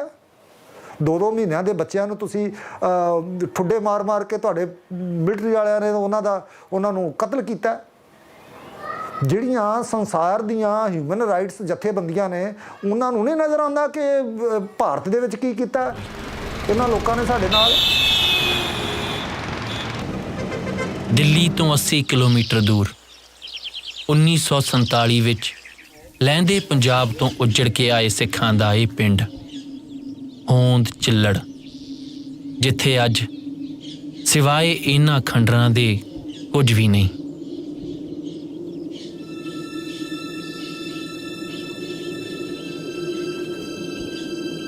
ਪਰ ਹੈਰਾਨੀ ਦੀ ਗੱਲ ਇਹ, 2 ਨਵੰਬਰ 1984 ਨੂੰ ਹਰਿਆਣੇ ਦੇ ਨਕਸ਼ੇ ਤੋਂ ਮਿਟਾਏ ਸਿੱਖਾਂ ਦੇ ਇਸ ਪਿੰਡ ਬਾਰੇ ਸੰਨ 2010 ਤੱਕ ਨਾ ਕੋਈ ਖਬਰ, ਨਾ ਕੋਈ ਤਫਤੀਸ਼ ਤੇ ਨਾ ਕੋਈ ਪੁਲਿਸ ਕਾਰਵਾਈ, ਜਿਵੇਂ ਕਦੇ ਕੁਝ ਹੋਇਆ ਹੀ ਨਾ ਹੋਵੇ।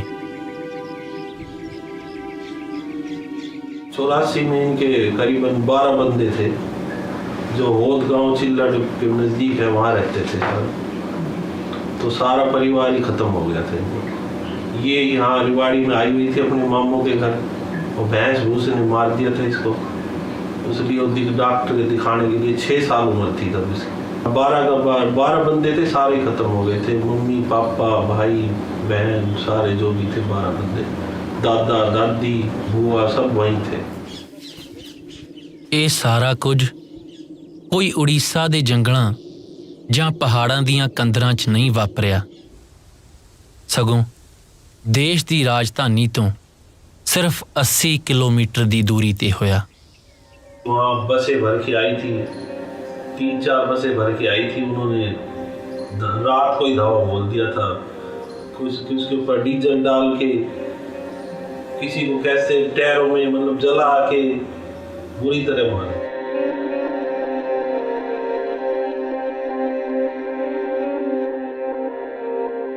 ਆਪਣੀ ਬਾਂਹ ਦੇ ਇਲਾਜ ਲਈ ਨਾਨਕੇ ਘਰ ਆਈ 6 ਵਰ੍ਹਿਆਂ ਦੀ ਇਸ ਮਾਸੂਮ ਸੁਰਜੀਤ ਕੌਰ ਨੂੰ ਕੀ ਪਤਾ ਸੀ ਕਿ ਉਸ ਨੂੰ ਮੁੜ ਆਪਣਾ ਘਰ ਨਸੀਬ ਹੀ ਨਹੀਂ ਹੋਵੇਗਾ। ਬਾਂਹ ਦੀ ਤਕਲੀਫ ਤਾਂ ਉਸ ਨੂੰ ਯਾਦ ਨਹੀਂ, ਪਰ 5 ਸਾਲਾਂ ਦਾ ਉਹ ਇੱਕ ਪਲ ਉਸ ਨੂੰ ਅੱਜ ਵੀ ਯਾਦ ਹੈ। ਜਦੋਂ ਉਹ ਦਰਵਾਜ਼ੇ ਮੂਹਰੇ ਬੈਠ ਆਪਣੇ ਮਾਂ ਪਿਓ ਨੂੰ ਉਡੀਕਦੀ ਰਹਿੰਦੀ ਕਿ ਕਦ ਉਹ ਆਉਣ ਤੇ ਕਦ ਉਹ ਆਪਣੇ ਭੈਣ ਭਰਾਵਾਂ ਕੋਲ ਘਰ ਜਾਵੇ। ਅਖੀਰ 5 ਸਾਲਾਂ ਬਾਅਦ ਉਸ ਨੂੰ ਆਪਣੇ ਪਰਿਵਾਰ ਉੱਪਰ ਬੀਤੀ ਹੋਣੀ ਦਾ ਪਤਾ ਲੱਗਾ। 2 ਨਵੰਬਰ 1984 ਦਾ ਉਹ ਮਨਹੂਸ ਦਿਨ, ਜਿਸ ਨੇ ਇੱਕ ਝਟਕੇ ਨਾਲ ਉਸ ਦਾ ਸਾਰਾ ਪਰਿਵਾਰ, ਘਰ-ਬਾਰ ਤੇ ਬਚਪਨ ਖੋਹ ਲਿਆ ਸੀ। ਨਾਨਾ ਨਾਨੀ ਦੀਆਂ ਪੱਥਰ ਹੋਈਆਂ ਅੱਖਾਂ ਅੱਜ ਵੀ ਉਸ ਨੂੰ ਸੌਣ ਨਹੀਂ ਦਿੰਦੀਆਂ।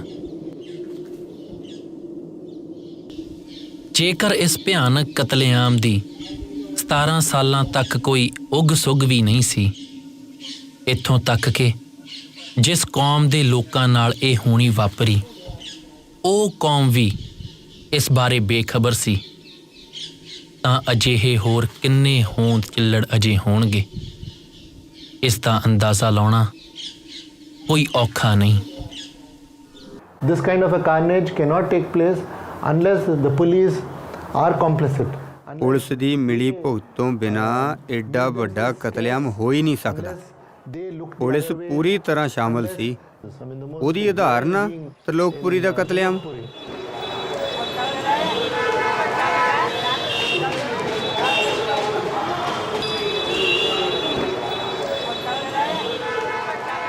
ਜਮਨਾ ਪਾਰ ਦੇ ਇਸ ਇਲਾਕੇ ਦਾ ਦੁਖਾਂਤ ਸਿਰਫ ਇਹ ਨਹੀਂ ਕਿ ਇੱਥੋਂ ਦੇ ਸਾਰੇ ਸਿੱਖ ਆਦਮੀ ਕੋਹ ਕੇ ਮਾਰ ਮੁਕਾਏ, ਸਗੋਂ ਇਸ ਦਾ ਦੁਖਾਂਤ ਇਹ ਵੀ ਹੈ ਕਿ ਜੋ ਬੇਪਤੀ ਸਿੱਖ ਬੀਬੀਆਂ ਦੀ ਇੱਥੇ ਹੋਈ, ਉਹ ਸ਼ਾਇਦ ਪੂਰੇ ਸਿੱਖ ਇਤਿਹਾਸ ਵਿੱਚ ਕਦੇ ਨਹੀਂ ਹੋਈ, ਨਾ ਮੁਗਲ ਹਕੂਮਤ ਸਮੇਂ ਤੇ ਨਾ ਹੀ ਅੰਗਰੇਜ਼ ਸਾਮਰਾਜ ਹੇਠ।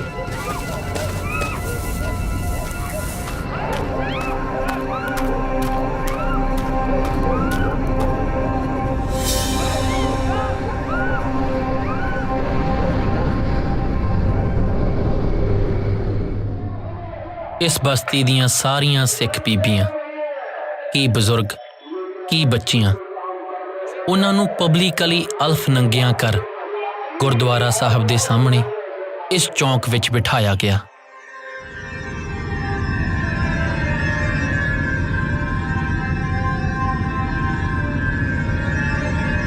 ਦੇਖੋ ਨਾ ਕੀ 23 ਸਾਲ ਦੀ ਮੇਰੀ ਉਮਰ ਸੀ, ਸਾਰੇ ਸੁੱਤਿਆ ਹੋ ਚੁੱਕੇ ਹੁੰਦੀ ਬੱਚਿਆਂ ਨੂੰ। ਪੂਰੀ ਰਾਤ ਤਮਾਸ਼ਬੀਨ ਬਣੀ ਭੀੜ ਦੀਆਂ ਅੱਖਾਂ ਦੇ ਸਾਹਮਣੇ ਉਹਨਾਂ ਨਾਲ ਗੈਂਗਰੇਪ ਕੀਤੇ ਗਏ। ਸਿਗਰਟਾਂ ਨਾਲ ਉਹਨਾਂ ਦੀਆਂ ਛਾਤੀਆਂ ਤੇ ਸਰੀਰਾਂ ਉੱਤੇ ਨਿਸ਼ਾਨ ਪਾਏ ਗਏ। ਉਹਨਾਂ ਦੇ ਕੱਪੜੇ ਤੱਕ ਜਲਾ ਦਿੱਤੇ ਤਾਂ ਕਿ ਦਿਨ ਚੜ੍ਹੇ ਜਾਂ ਤਾਂ ਉਹ ਸ਼ਰਮ ਦੀਆਂ ਮਾਰੀਆਂ ਕਿਸੇ ਗੰਦੇ ਨਾਲੇ ਵਿੱਚ ਡੁੱਬ ਮਰਨ ਤੇ ਜਾਂ ਫਿਰ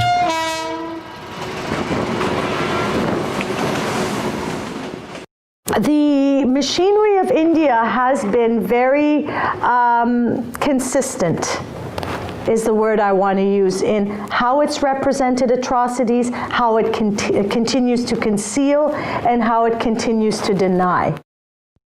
ਤੁਸੀਂ ਜਦ ਗਵਰਨਮੈਂਟ ਦੇ ਜਿਹੜੇ ਐਕਸਟਰਨਲ ਰੂਪਸ ਨੇ ਪਾਰਟੀਆਂ ਦੇ ਰੂਪ 'ਚ ਚੇਂਜ ਹੁੰਦੇ ਰਹਿੰਦੇ ਨੇ, ਗੱਲ ਆ ਜਾਂਦੀ ਹੈ ਕਿ ਸਰਕਾਰ ਦੀਆਂ ਪਾਲਿਸੀਆਂ ਕੀ ਨੇ। 3 ਕਿਸਮ ਦੀ ਮਾਈਨੋਰਿਟੀਜ਼ ਦੇ ਪ੍ਰਤੀ, ਇੱਕ ਜੈਂਡਰ ਮਾਈਨੋਰਿਟੀ ਹੈਗੀ ਆ, ਇੱਕ ਤੁਹਾਡੀ ਐਥਨਿਕ ਮਾਈਨੋਰਿਟੀ ਆ, ਤੇ ਇੱਕ ਰਿਲੀਜੀਅਸ ਮਾਈਨੋਰਿਟੀ ਆ। ਤੇ ਜੇ ਪਿਛਲੇ 47 ਤੋਂ ਬਾਅਦ ਦੇਖੀਓ ਤਾਂ ਬੜੀ ਕਲੀਅਰ ਹੈਗੀ ਆ ਕਿ ਮਾਈਨੋਰਿਟੀਜ਼ ਨੂੰ ਆਪਸ ਦੇ ਵਿੱਚ ਲੜਾ ਦਿੰਦੇ ਨੇ, ਉਹਨਾਂ ਨੂੰ ਕੁਝ ਰਾਈਟ ਦੇ ਦਿੰਦੇ ਨੇ, ਬਟ ਓਵਰਆਲ ਜਿਹੜੇ ਰਾਈਟਸ ਆ ਸ਼ੇਅਰਿੰਗ ਦੀ ਗੱਲ ਉਹ ਕਿਤੇ ਨਜ਼ਰ ਨਹੀਂ ਆ ਰਹੀ। Carnage was not a one-off event. It was not just something that happened in 84. It was followed by this kind of a very brazen cover-up in which so many institutions were involved. We are able to design institutions in such a way that they again work in favor of the people controlling the machine or controlling the system. ਸੋ ਸਾਰਾ ਇਤਿਹਾਸ ਬਾਹਮਣ ਦਾ ਇਹ ਪਿਆ, ਹਜ਼ਾਰਾਂ ਸਾਲਾਂ ਦਾ, ਮਤਲਬ ਕੋਈ ਸਾਲ ਸੈਂਕੜਿਆਂ ਦਾ ਨਹੀਂ, ਵੀ ਜਦੋਂ ਹੀ ਕਿਸੇ ਸੈਕਸ਼ਨ ਨੇ ਇਹਨਾਂ ਦੀ ਇਸ ਅਥਾਰਟੀ ਨੂੰ ਚੈਲੰਜ ਕੀਤਾ, ਇਹ ਇਨਜਸਟਿਸ ਨੂੰ ਚੈਲੰਜ ਕਰਤਾ ਵੀ ਨਹੀਂ ਸਾਨੂੰ ਇਨਸਾਫ ਚਾਹੀਦਾ। ਇਨਸਾਫ ਦਾ ਮਤਲਬ ਬਰਾਬਰੀ ਦੇ ਪੱਧਰ ਦੇ ਉੱਤੇ, ਉਦੋਂ ਇਹਨਾਂ ਨੇ ਟੋਲਰੇਟ ਨਹੀਂ ਕੀਤਾ। ਫਿਰ ਇਹਨਾਂ ਨੂੰ ਜਿਸ ਹੱਦ ਤੱਕ ਵੀ ਜਾਣਾ ਪਿਆ ਉਸ ਹੱਦ ਤੱਕ ਗਏ।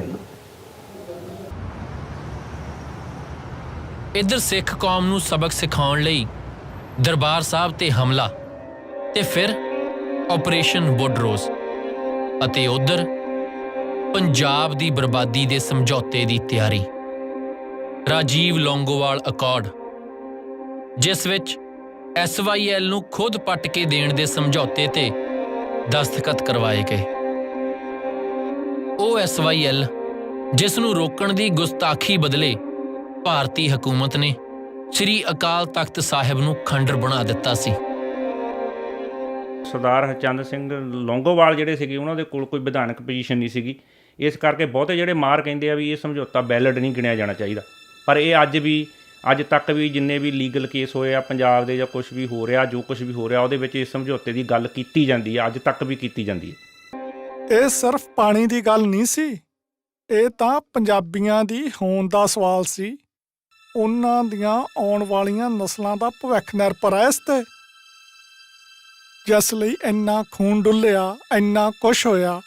ਪਰ ਇਹ ਸਾਰੇ ਕਾਸੇ ਦੇ ਬਾਵਜੂਦ ਨਹਿਰ ਫੇਰ ਬਣਨੀ ਸ਼ੁਰੂ ਹੋ ਗਈ। ਹਰਿਆਣੇ ਵਾਲਾ ਪਾਸਾ ਤਾਂ ਪਹਿਲਾਂ ਹੀ ਤਿਆਰ ਪਿਆ, ਤੇ ਜਿਹੜਾ ਨੰਗਲ ਤੋਂ ਰੋਪੜ ਤੱਕ ਦਾ ਹਿੱਸਾ ਉਹਦੇ 'ਚ ਵੀ ਪਾਣੀ ਛੱਡਿਆ ਹੋਇਆ। ਭਾਖੜਾ ਮੇਨ ਲਾਈਨ ਦੇ ਨਾਲ ਜਿਹੜੀ ਦੂਜੀ ਪੱਕੀ ਨਹਿਰ ਆ ਉਹ SYL ਹੀ ਆ। ਰੋਪੜ ਤੋਂ ਉਸ ਨੂੰ ਆਰਜੀ ਤੌਰ ਤੇ ਮੁੜ ਸਤਲੁਜ 'ਚ ਸਿਰਫ ਇਸੇ ਕਰਕੇ ਪਾਇਆ ਕਿਉਂਕਿ ਪੰਜਾਬ ਵਾਲਾ ਬਾਕੀ ਦਾ ਹਿੱਸਾ ਪੂਰੀ ਤਰ੍ਹਾਂ ਤਿਆਰ ਨਹੀਂ, ਪੱਟਿਆ ਹੋਇਆ ਪਰ ਪੱਕਾ ਨਹੀਂ ਹੋਇਆ। ਤੇ ਇਸ ਸਮਝੌਤੇ ਪਿੱਛੋਂ ਉਹਨੂੰ ਪੱਕਾ ਕਰਨ ਦਾ ਜਿਹੜਾ ਕੰਮ ਸੀ ਉਹ ਜੰਗੀ ਪੱਧਰ ਤੇ ਸ਼ੁਰੂ ਹੋ ਗਿਆ। ਸੈਂਟਰ ਦੀ ਹਦਾਇਤ ਸੀ ਵੀ ਇਹਨੂੰ 15 ਅਗਸਤ 1986 ਤੱਕ ਪੂਰਾ ਕਰਕੇ ਦੇਣਾ। ਰੋਪੜ ਤੋਂ ਚੁੰਨੀ ਕਲਾਂ ਤੱਕ ਤਾਂ ਇਹ ਪੱਕੀ ਵੀ ਹੋ ਗਈ ਸੀ, ਤਾਂ ਅਖੀਰ ਪੰਜਾਬ ਦੇ ਜੁਝਾਰੂਆਂ ਨੂੰ ਇਹਨੂੰ ਬੰਦੂਕ ਦੇ ਜ਼ੋਰ ਤੇ ਰੋਕਣਾ ਪਿਆ।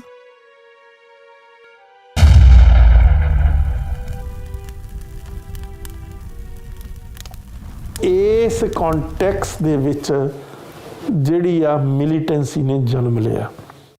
ਕੋਈ ਹੋਰ ਸਾਧਨ ਨਹੀਂ ਛੱਡੇ ਗਏ, ਸੁਪਰੀਮ ਕੋਰਟ ਵਾਲਾ ਸਾਧਨ ਨਹੀਂ ਛੱਡਿਆ ਗਿਆ, ਨੈਗੋਸ਼ੀਏਟਿੰਗ ਟੇਬਲ ਤੇ ਨਹੀਂ ਤੁਹਾਨੂੰ ਜਾ ਕੇ ਕੋਈ ਇਨਸਾਫ ਮਿਲਿਆ। ਤੁਸੀਂ ਪੀਸਫੁਲ ਨੌਨ ਵਾਇਲੈਂਟ ਐਜੀਟੇਸ਼ਨ ਕੀਤਾ ਤਾਂ ਤੁਹਾਨੂੰ ਇਨਸਾਫ ਨਹੀਂ ਮਿਲਿਆ।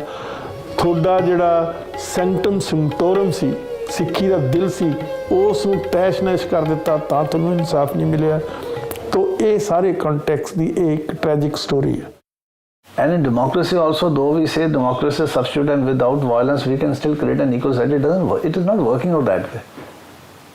Elections are not fair, courts are not just, press is not impartial, and your other systems of howsoever you may do it, it is actually completely biased in favor of the existing power structure. Democracy is a bulldozer. It's much worse than a dictatorship. Because legitimate government. And legitimate government has done Blue Star, and legitimate government has ordered army, and legitimate laws are made, Armed Forces Special Power Act, and TADA, rest of the country is applauding. So when you are considered anti-Indian, there is a very powerful law in India that can be employed, and that is the law of sedition. ਦੇਸ਼ ਦੀ ਏਕਤਾ ਤੇ ਅਖੰਡਤਾ ਦੇ ਨਾਂ ਤੇ ਕੋਈ ਵੀ ਜੁਰਮ ਮਾਫ ਹੈ ਉਹਨਾਂ ਦਾ। ਸਿਰਫ ਐਸਟੈਬਲਿਸ਼ ਕਰਨ ਦੀ ਲੋੜ ਹੁੰਦੀ ਹੈ ਵੀ ਇਹ ਖਤਰਾ ਹੈ, ਉਹਦੇ ਵਾਸਤੇ ਝੂਠ ਬੋਲਣ ਦੀ ਲੋੜ ਹੁੰਦੀ ਹੈ। ਉਹ ਝੂਠ ਬੋਲਣ ਦੀ ਪੂਰੀ ਕਲਾ ਚਾਹੀਦੀ ਹੈ, ਉਹ ਇਹਨਾਂ ਕੋਲ ਸੀਗੀ। ਮੀਡੀਆ ਇਹਨਾਂ ਦੇ ਨਾਲ ਸੀਗਾ, ਮਾਈਂਡ ਇਹਨਾਂ ਕੋਲ ਹੈਗਾ ਇਸ ਕਿਸਮ ਦਾ, ਜਿਹੜਾ ਨਾ ਵੀ ਕੁਛ ਫੈਕਟਸ ਨੂੰ ਇਸ ਤਰ੍ਹਾਂ ਸਪਿਨ ਕਰਨਾ, ਕੁਛ ਕਨਕੌਕਟ ਕਰਨਾ, ਜਿਵੇਂ ਖੰਭਾਂ ਦੀਆਂ ਡਾਰਾਂ ਬਣਾਉਣੀਆਂ, ਫਿਰ ਗੱਲ ਨੂੰ ਲੌਜਿਕ ਦੇ ਸਿਰੇ ਤੱਕ ਲੈ ਜਾਣਾ, ਉਹ ਸਾਰੀਆਂ ਗੱਲਾਂ ਖਿੱਚ ਕੇ ਵੀ ਇਸ ਤਰ੍ਹਾਂ ਜਿਹਨੂੰ ਬਾਅਦ ਡੈਮਨਾਈਜ਼ ਕਰਨਾ, ਵੀ ਜਦੋਂ ਸਿੱਖ ਵਰਗ ਨੂੰ ਡੈਮਨਾਈਜ਼ ਕਰਤਾ ਤੇ ਲੋਕਾਂ ਨੂੰ ਇਹ ਦਿਖਾਤਾ, ਇਹਦੇ 'ਚ ਇਹ ਕਾਮਯਾਬ ਹੁੰਦੇ ਨੇ। ਇਹਦੇ 'ਚ ਹਿੰਦੂ ਸਮਾਜ ਦੀਆਂ ਸਾਰੀਆਂ ਲੇਅਰਸ ਅਫੈਕਟ ਹੋ ਜਾਂਦੀਆਂ ਸਾਰੀਆਂ। ਭਾਰਤ ਦੀ ਸੱਤਾ ਤੇ ਕਾਬਜ਼ ਇਹ ਫਿਰਕੂ ਸੋਚ ਹਮੇਸ਼ਾ ਦੀ ਤਰ੍ਹਾਂ ਦੁਨੀਆ ਨੂੰ ਮੂਰਖ ਬਣਾ ਰਹੀ ਹੈ ਕਿ ਉਸ ਦੀ ਇਸ ਖੇਡ ਵਿੱਚ ਸਰਕਾਰੀ ਮਸ਼ੀਨਰੀ ਤੋਂ ਇਲਾਵਾ ਰਾਸ਼ਟਰੀ ਤੇ ਅੰਤਰਰਾਸ਼ਟਰੀ ਪੱਧਰ ਦਾ ਸਰਮਾਏਦਾਰ ਵਰਗ ਪੂਰੀ ਤਰ੍ਹਾਂ ਸ਼ਾਮਿਲ ਹੈ। ਮਾਈਨੋਰਿਟੀਜ਼ ਦਾ ਫਿਊਚਰ ਹਿੰਦੁਸਤਾਨ ਦੇ ਵਿੱਚ ਹੀ ਬੜਾ ਕਲੀਅਰ ਹੈਗਾ ਕਿ ਇਸ ਵੇਲੇ ਸਾਰੀਆਂ minority communities the first and second level the leadership ਨੂੰ ਜਾਂ ਤਾਂ ਉਹਨਾਂ ਨੇ ਐਕਸਟ੍ਰੀਮਿਸਟ ਦੇ ਵਾਂਗੂ ਪੇਸ਼ ਕਰ ਦਿੱਤਾ ਹੈਗਾ ਜਾਂ ਉਹਨਾਂ ਨੂੰ ਕੋਆਪਟ ਕਰ ਲਿਆ। Future is bleak. Captain Amarinder Singh ਦੀ ਸਰਕਾਰ ਵੇਲੇ 2004 ਦੇ ਵਿੱਚ ਇਹ SYL ਫੇਰ ਖਬਰਾਂ ਦੇ ਵਿੱਚ ਆਈ ਜਦੋਂ 2002 ਦੇ ਵਿੱਚ ਸੁਪਰੀਮ ਕੋਰਟ ਨੇ ਫੈਸਲਾ ਦਿੱਤਾ ਇਸ ਨਹਿਰ ਨੂੰ ਦੁਬਾਰਾ ਬਣਾਉਣ ਲਈ। 2004 ਦੇ ਵਿੱਚ ਇਹਨਾਂ ਵਾਸਤੇ ਇੱਕ ਬੜਾ ਸੰਵਿਧਾਨਕ ਸੰਕਟ ਖੜਾ ਹੋ ਗਿਆ ਪੰਜਾਬ ਸਰਕਾਰ ਲਈ ਵੀ ਇਹ ਨਹਿਰ ਬਣਾਉਣ ਕਿ ਨਾ ਬਣਾਉਣ, ਕਿਉਂਕਿ ਉਹਨਾਂ ਨੇ ਸੁਪਰੀਮ ਕੋਰਟ ਦੇ ਆਰਡਰ ਸੀ ਇਸ ਨਹਿਰ ਨੂੰ ਫਿਨਿਸ਼ ਕੀਤਾ ਜਾਵੇ, SYL ਨੂੰ ਫਿਨਿਸ਼ ਕੀਤਾ ਜਾਵੇ। ਉਦੋਂ ਬਾਅਦ ਕੀ ਹੋਇਆ, ਕੈਪਟਨ ਅਮਰਿੰਦਰ ਸਿੰਘ ਦੀ ਸਰਕਾਰ ਨੇ ਟਰਮੀਨੇਸ਼ਨਸ ਆਫ ਐਗਰੀਮੈਂਟਸ ਐਕਟ 2004 ਲਿਆਂਦਾ, ਜੋ ਕਿ 12 ਜੁਲਾਈ 2004 ਨੂੰ ਪੰਜਾਬ ਵਿਧਾਨ ਸਭਾ ਦੇ ਵਿੱਚ ਪੇਸ਼ ਕੀਤਾ ਗਿਆ। ਉਹਦੇ ਵਿੱਚ ਇਹਨਾਂ ਨੇ ਇਹ ਲਿਆਂਦਾ ਵੀ ਅਸੀਂ ਜਿਹੜੇ ਪਾਣੀਆਂ ਦੇ ਸਮਝੌਤੇ ਆ ਉਹ ਪਿਛਲੇ ਜਿਹੜੇ ਵੀ ਸਮਝੌਤੇ ਹੋਏ ਇਸ ਡੇਟ ਤੋਂ ਪਹਿਲਾਂ ਉਹ ਸਾਰੇ ਅਸੀਂ ਪੰਜਾਬ ਵਿਧਾਨ ਸਭਾ ਦੇ ਵਿੱਚ ਕੈਂਸਲ ਕਰ ਰਹੇ ਹਾਂ। ਪਰ ਜਿਹੜੇ ਮਾਹਰ ਆ ਪਾਣੀਆਂ ਦੇ ਮਾਹਰ ਆ ਉਹ ਕਹਿੰਦੇ ਵੀ ਇਹਦੇ ਵਿੱਚ ਵੀ ਕੁਝ ਊਣਤਾਈਆਂ ਰਹਿ ਗਈਆਂ ਜਿਹੜੇ ਇਹ ਇਹਨਾਂ ਨੇ ਐਕਟ ਪਾਸ ਕੀਤਾ ਉਦੋਂ। ਇਸ ਐਕਟ ਨੂੰ ਪੰਜਾਬ ਦੀਆਂ ਤਿੰਨੇ ਵੱਡੀਆਂ ਪਾਰਟੀਆਂ ਉਸ ਟਾਈਮ ਦੀਆਂ ਕਾਂਗਰਸ, ਸ਼੍ਰੋਮਣੀ ਅਕਾਲੀ ਦਲ ਅਤੇ ਭਾਰਤੀ ਜਨਤਾ ਪਾਰਟੀ ਨੇ ਸਰਬਸੰਮਤੀ ਦੇ ਨਾਲ ਪੰਜਾਬ ਵਿਧਾਨ ਸਭਾ 'ਚ ਪਾਸ ਕੀਤਾ। ਉਹਦੇ ਵਿੱਚ ਇੱਕ ਜਿਹੜੀ ਵੈਰੀ ਕੰਟਰੀਵਰਸ਼ੀਅਲ ਸੀਗੀ ਕਲੌਜ਼ 5 ਐਡ ਕਰ ਦਿੱਤੀ ਗਈ, ਜਿਹਦਾ ਅੱਜ ਤੱਕ ਵੀ ਰੌਲਾ ਚੱਲ ਰਿਹਾ। ਉਹਦੇ ਵਿੱਚ ਇਹ ਕਿਹਾ ਗਿਆ ਕਿ ਦੂਸਰੀਆਂ ਸਟੇਟਾਂ ਨੂੰ ਜਿੰਨਾ ਪਾਣੀ ਅੱਜ ਦੀ ਡੇਟ ਦੇ ਵਿੱਚ 12 ਜੁਲਾਈ 2004 ਨੂੰ ਜਾ ਰਿਹਾ ਦੂਸਰੀਆਂ ਸਟੇਟਾਂ ਨੂੰ, ਪੰਜਾਬ ਦੇ ਦਰਿਆਵਾਂ ਦਾ ਪਾਣੀ ਨੌਨ ਰਾਈਪੇਰੀਅਨ ਸਟੇਟਾਂ ਅਤੇ ਰਾਈਪੇਰੀਅਨ ਸਟੇਟਾਂ ਜਿੰਨੀਆਂ ਵੀ ਸੀਗੀਆਂ ਉਨਾ ਹੀ ਪਾਣੀ ਉਹਨਾਂ ਨੂੰ ਜਾਂਦਾ ਰਹੂਗਾ। ਇਹ ਕਲੌਜ਼ ਨੰਬਰ 5 ਉਸ ਐਕਟ ਦੇ ਵਿੱਚ ਪਾ ਦਿੱਤੀ ਗਈ ਉਦੋਂ। ਇਹ ਪਹਿਲੀ ਵਾਰੀ ਪੰਜਾਬ ਦੇ ਇਤਿਹਾਸ ਦੇ ਵਿੱਚ ਹੋਇਆ। ਪੰਜਾਬ ਦੇ ਵਿੱਚ ਸਰਕਾਰਾਂ ਚਾਹੇ ਕਿਸੇ ਤਰ੍ਹਾਂ ਦੀ ਵੀ ਰਹੀਆਂ, ਕਈ ਤਰ੍ਹਾਂ ਦੇ ਗੈਰ ਸੰਵਿਧਾਨਕ ਸਮਝੌਤਿਆਂ ਦੇ ਉੱਤੇ ਪੰਜਾਬ ਦੇ ਮੁੱਖ ਮੰਤਰੀਆਂ ਤੋਂ ਸਾਈਨ ਕਰਵਾਏ ਗਏ, ਪਰ ਕਦੀ ਵੀ ਪੰਜਾਬ ਦੀ ਵਿਧਾਨ ਸਭਾ ਨੇ ਜਾਂ ਪੂਰੀ ਵਿਧਾਨਕ ਟੀਮ ਨੇ ਕਿਸੇ ਵੀ ਸਮਝੌਤੇ ਦੇ ਉੱਤੇ ਮੋਹਰ ਨਹੀਂ ਸੀ ਲਾਈ ਜਿਹਦੇ ਵਿੱਚ ਪੰਜਾਬ ਦਾ ਪਾਣੀ ਗੈਰ ਰਾਈਪੇਰੀਅਨ ਸਟੇਟਾਂ ਨੂੰ ਦੇਣਾ ਮੰਨਿਆ ਗਿਆ ਹੋਵੇ। ਇਹ 2004 ਦੇ ਵਿੱਚ ਹੋਇਆ ਜੀ, ਜਦੋਂ ਇਹ ਜਿਹੜਾ ਪੰਜਾਬ ਵਾਟਰਸ ਟਰਮੀਨੇਸ਼ਨ ਐਕਟ 2004 ਪਾਸ ਹੋਇਆ। ਦੇਸ਼ ਪੰਜਾਬ ਦੇ ਅਣਖੀ ਲੋਕਾਂ ਨੂੰ ਘਸਿਆਰੇ ਬਣਾ ਉਹਨਾਂ ਦੀ ਆਵਾਜ਼ ਨੂੰ ਹਮੇਸ਼ਾ ਲਈ ਬੰਦ ਕਰਨ ਖਾਤਰ ਵਿਪਰਵਾਦੀ ਸਰਮਾਏਦਾਰ ਤਾਕਤਾਂ ਆਪਣੇ ਆਖਰੀ ਹਮਲੇ ਦੀ ਪੂਰੀ ਤਿਆਰੀ ਕਰ ਚੁੱਕੀਆਂ ਨੇ ਤੇ ਇਸ ਵਾਰ ਦਾ ਇਹ ਹਮਲਾ 5 ਦਰਿਆਵਾਂ ਦੀ ਧਰਤੀ ਤੇ ਹਜ਼ਾਰਾਂ ਸਾਲਾਂ ਤੋਂ ਵਸੀ ਇਸ ਸੱਭਿਅਤਾ ਨੂੰ पूरी तरह तबाह कर दूं। 10 फीट खोदने से नदी मिल जाएगी मतलब, या मतलब इसका हाँ जाएगी नहीं, मिल गई। हरियाणा राजस्थान विचों दी हुंदी हुई गुजरात दे कच्छ इलाके तक पट्टी जा रही ये नदी कोई इतफाक नहीं है, सगों ये तां सरस्वती नूं प्रगट करन दे दंभ हेठ पंजाब दे बचे खुचे पानी नूं निचोड़न दी तैयारी आ।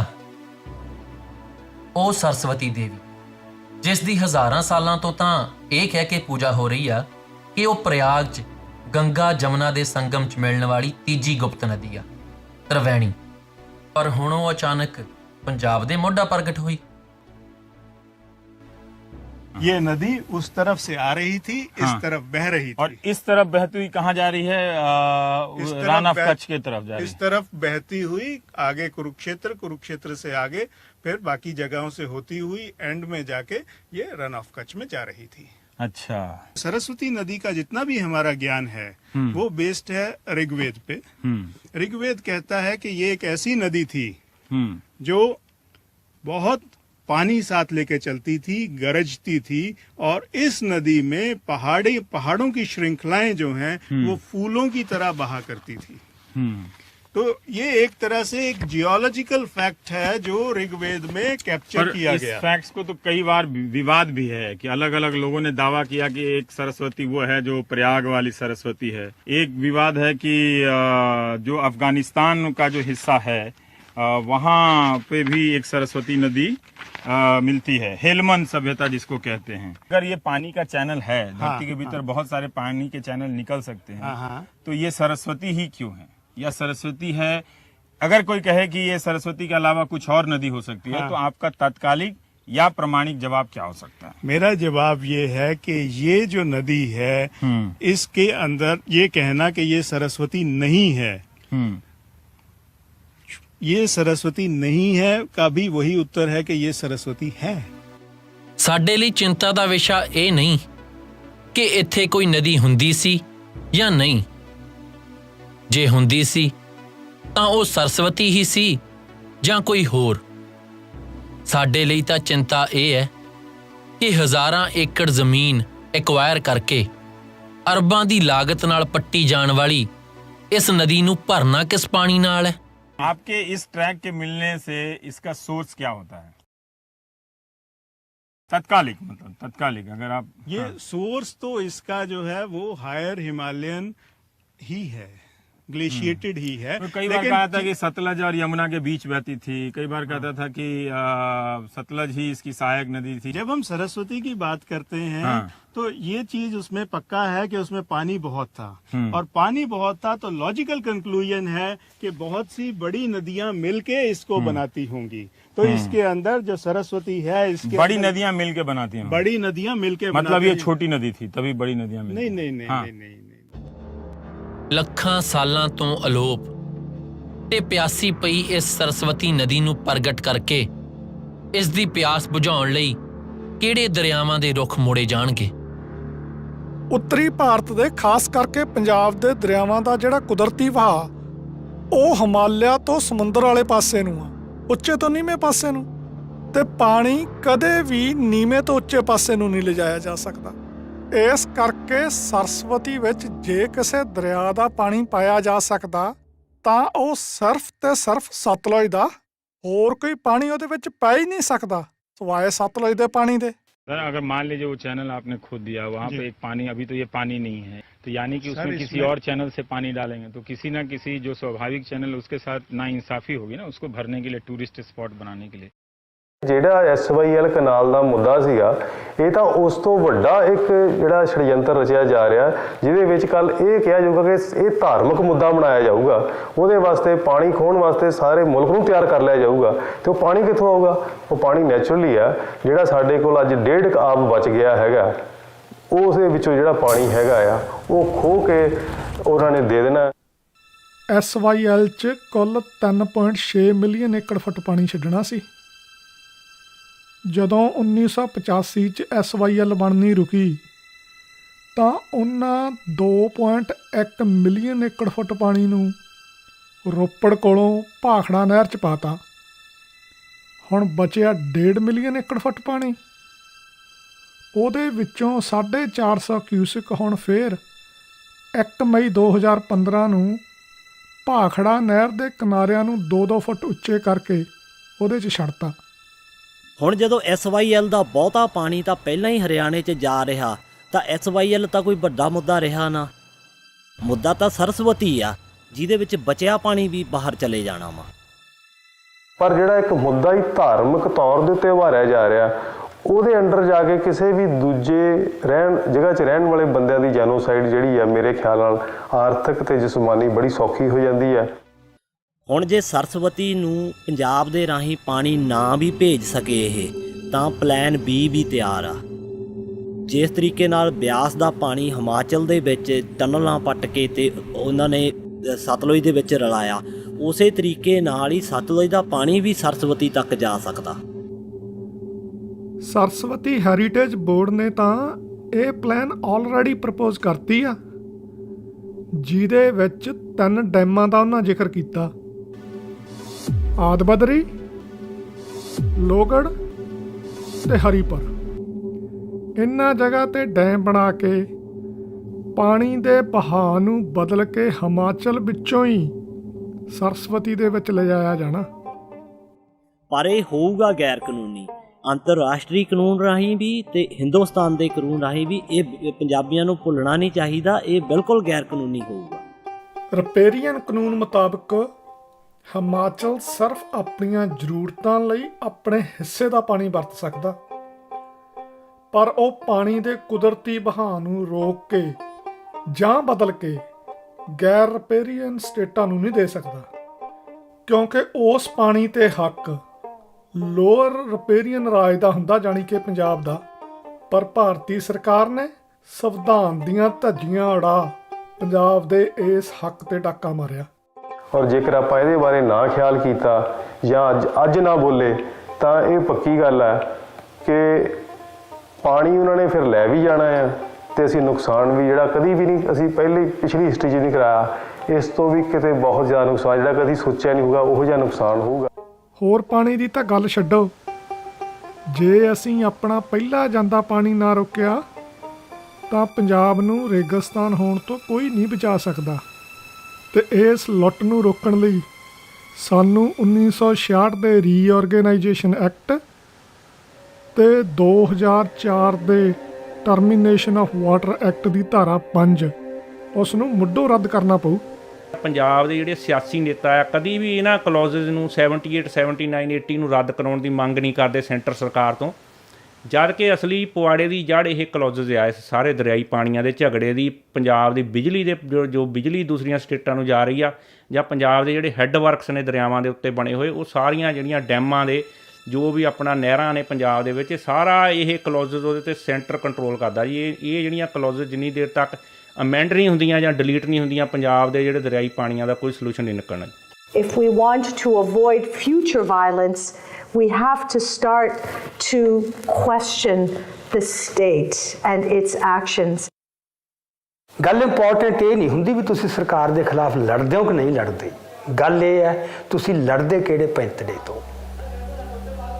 ਇਨੀਸ਼ੀਏਟਿਵ ਤੁਹਾਡੇ ਕੋਲੇ ਹੈ ਕਿ ਤੁਹਾਡੇ ਵਿਰੋਧੀ ਕੋਲੇ ਹੈ, ਉਹ ਤੁਹਾਨੂੰ ਕਿਵੇਂ ਖਿਡਾਉਣਾ ਚਾਹੁੰਦਾ ਹੈ, ਕਿਉਂਕਿ ਵਾਰ ਦਾ ਤਾਂ ਪਹਿਲਾ ਅਸੂਲ ਹੀ ਇਹ ਹੈ ਵੀ ਜਿਵੇਂ ਉਹ ਲੜਨਾ ਚਾਹੁੰਦਾ ਉਵੇਂ ਨਹੀਂ, ਜਿਵੇਂ ਅਸੀਂ ਲੜਨਾ ਚਾਹੁੰਦੇ ਅਸੀਂ ਲੜਨਾ। ਜੇਕਰ ਅਸੀਂ ਪੰਜਾਬੀ ਇੱਕ ਮੁੱਠ ਨਾ ਹੋਏ, ਚਾਹੇ ਅਸੀਂ ਪੰਜਾਬ ਵਿੱਚ ਰਹਿੰਦੇ ਹਾਂ ਚਾਹੇ ਪੰਜਾਬ ਤੋਂ ਬਾਹਰ ਰਹਿੰਦੇ ਹਾਂ, ਸਾਡਾ ਕੋਈ ਵੀ ਧਰਮ ਹੋਵੇ, ਸਾਡੀ ਕੋਈ ਵੀ ਆਰਥਿਕ ਦਸ਼ਾ ਹੋਵੇ, ਸਾਨੂੰ ਅੱਜ ਖੜਨ ਦੀ ਲੋੜ ਆ, ਗੱਲਬਾਤ ਕਰਨ ਦੀ ਲੋੜ ਆ, ਨਹੀਂ ਤਾਂ ਭਵਿੱਖ ਵਿੱਚ ਅਸੀਂ ਬੇਆਬ ਹੋ ਜਾਵਾਂਗੇ, ਫਿਰ ਸਾਨੂੰ ਪਛਤਾਣਾ ਹੀ ਪਊਗਾ। ਦੇਸ਼ ਪੰਜਾਬ ਜਿਸ ਦੀ ਹੋਂਦ ਹੀ ਇਸ ਤੇ ਆਬਾਂ ਕਰਕੇ ਹੈ, ਜਦ ਇਸ ਦੀ ਰੂਹ ਇਸ ਦੇ ਪਾਣੀ ਹੀ ਨਾ ਰਹੇ ਤਾਂ ਬੰਜਰ ਹੋਈ ਇਸ ਧਰਤੀ ਦੀ ਨਾ ਤਾਂ ਕੋਈ ਬੋਲੀ ਬਚਣੀ ਹੈ ਨਾ ਕੋਈ ਵਿਰਸਾ। ਔਰ ਇੱਥੇ ਜਿਹੜੇ ਰਹਿਣ ਵਾਲੇ ਲੋਕ ਹੈਗੇ ਆ, ਉਹਨਾਂ ਨੂੰ ਆਪਣਾ ਘਰ-ਬਾਰ ਸਮੇਟ ਕੇ ਕਿਤੇ ਪਾਣੀ ਦੀ ਭਾਲ ਦੇ ਵਿੱਚ, ਰੋਟੀ ਦੀ ਭਾਲ ਦੇ ਵਿੱਚ ਹੋਰਨਾਂ ਜਗ੍ਹਾ 'ਤੇ ਪ੍ਰਵਾਸ ਕਰਨਾ ਪਊਗਾ।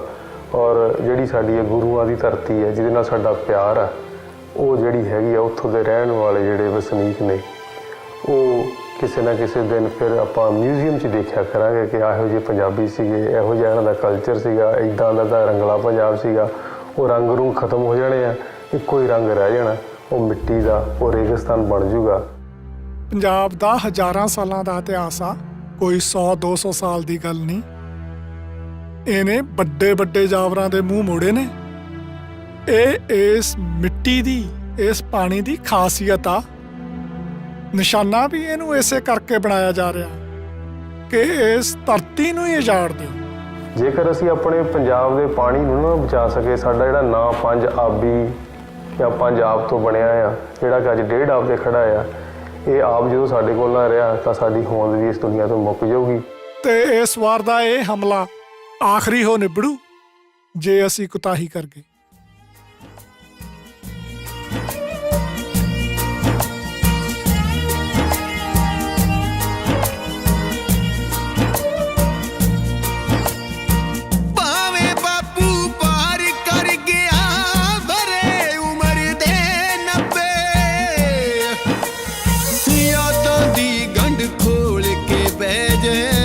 ਵਿਛੜੇ ਹਾਣੀ ਲੱਭੇ, ਅੱਜ ਵੀ ਬਾਤ ਸੁਣਾਉਂਦਾ ਰੋ ਪੈ ਤਾਰੀ ਤੇ ਰਮਜ਼ਾਨੀ ਦੀ। ਇੱਕ ਬਲਦਾਂ ਦੀ ਜੋੜੀ ਦੇ ਨਾਲ ਇੱਕ ਤਲਵਾਰ ਕਮਾਨੀ ਦੀ, ਇੱਕ ਬਲਦਾਂ ਦੀ ਜੋੜੀ ਦੇ ਨਾਲ ਇੱਕ ਤਲਵਾਰ ਕਮਾਨੀ ਦੀ, ਇੱਕ ਬਲਦਾਂ ਦੀ ਜੋੜੀ ਦੇ ਨਾਲ ਇੱਕ ਤਲਵਾਰ ਕਮਾਨੀ ਦੀ।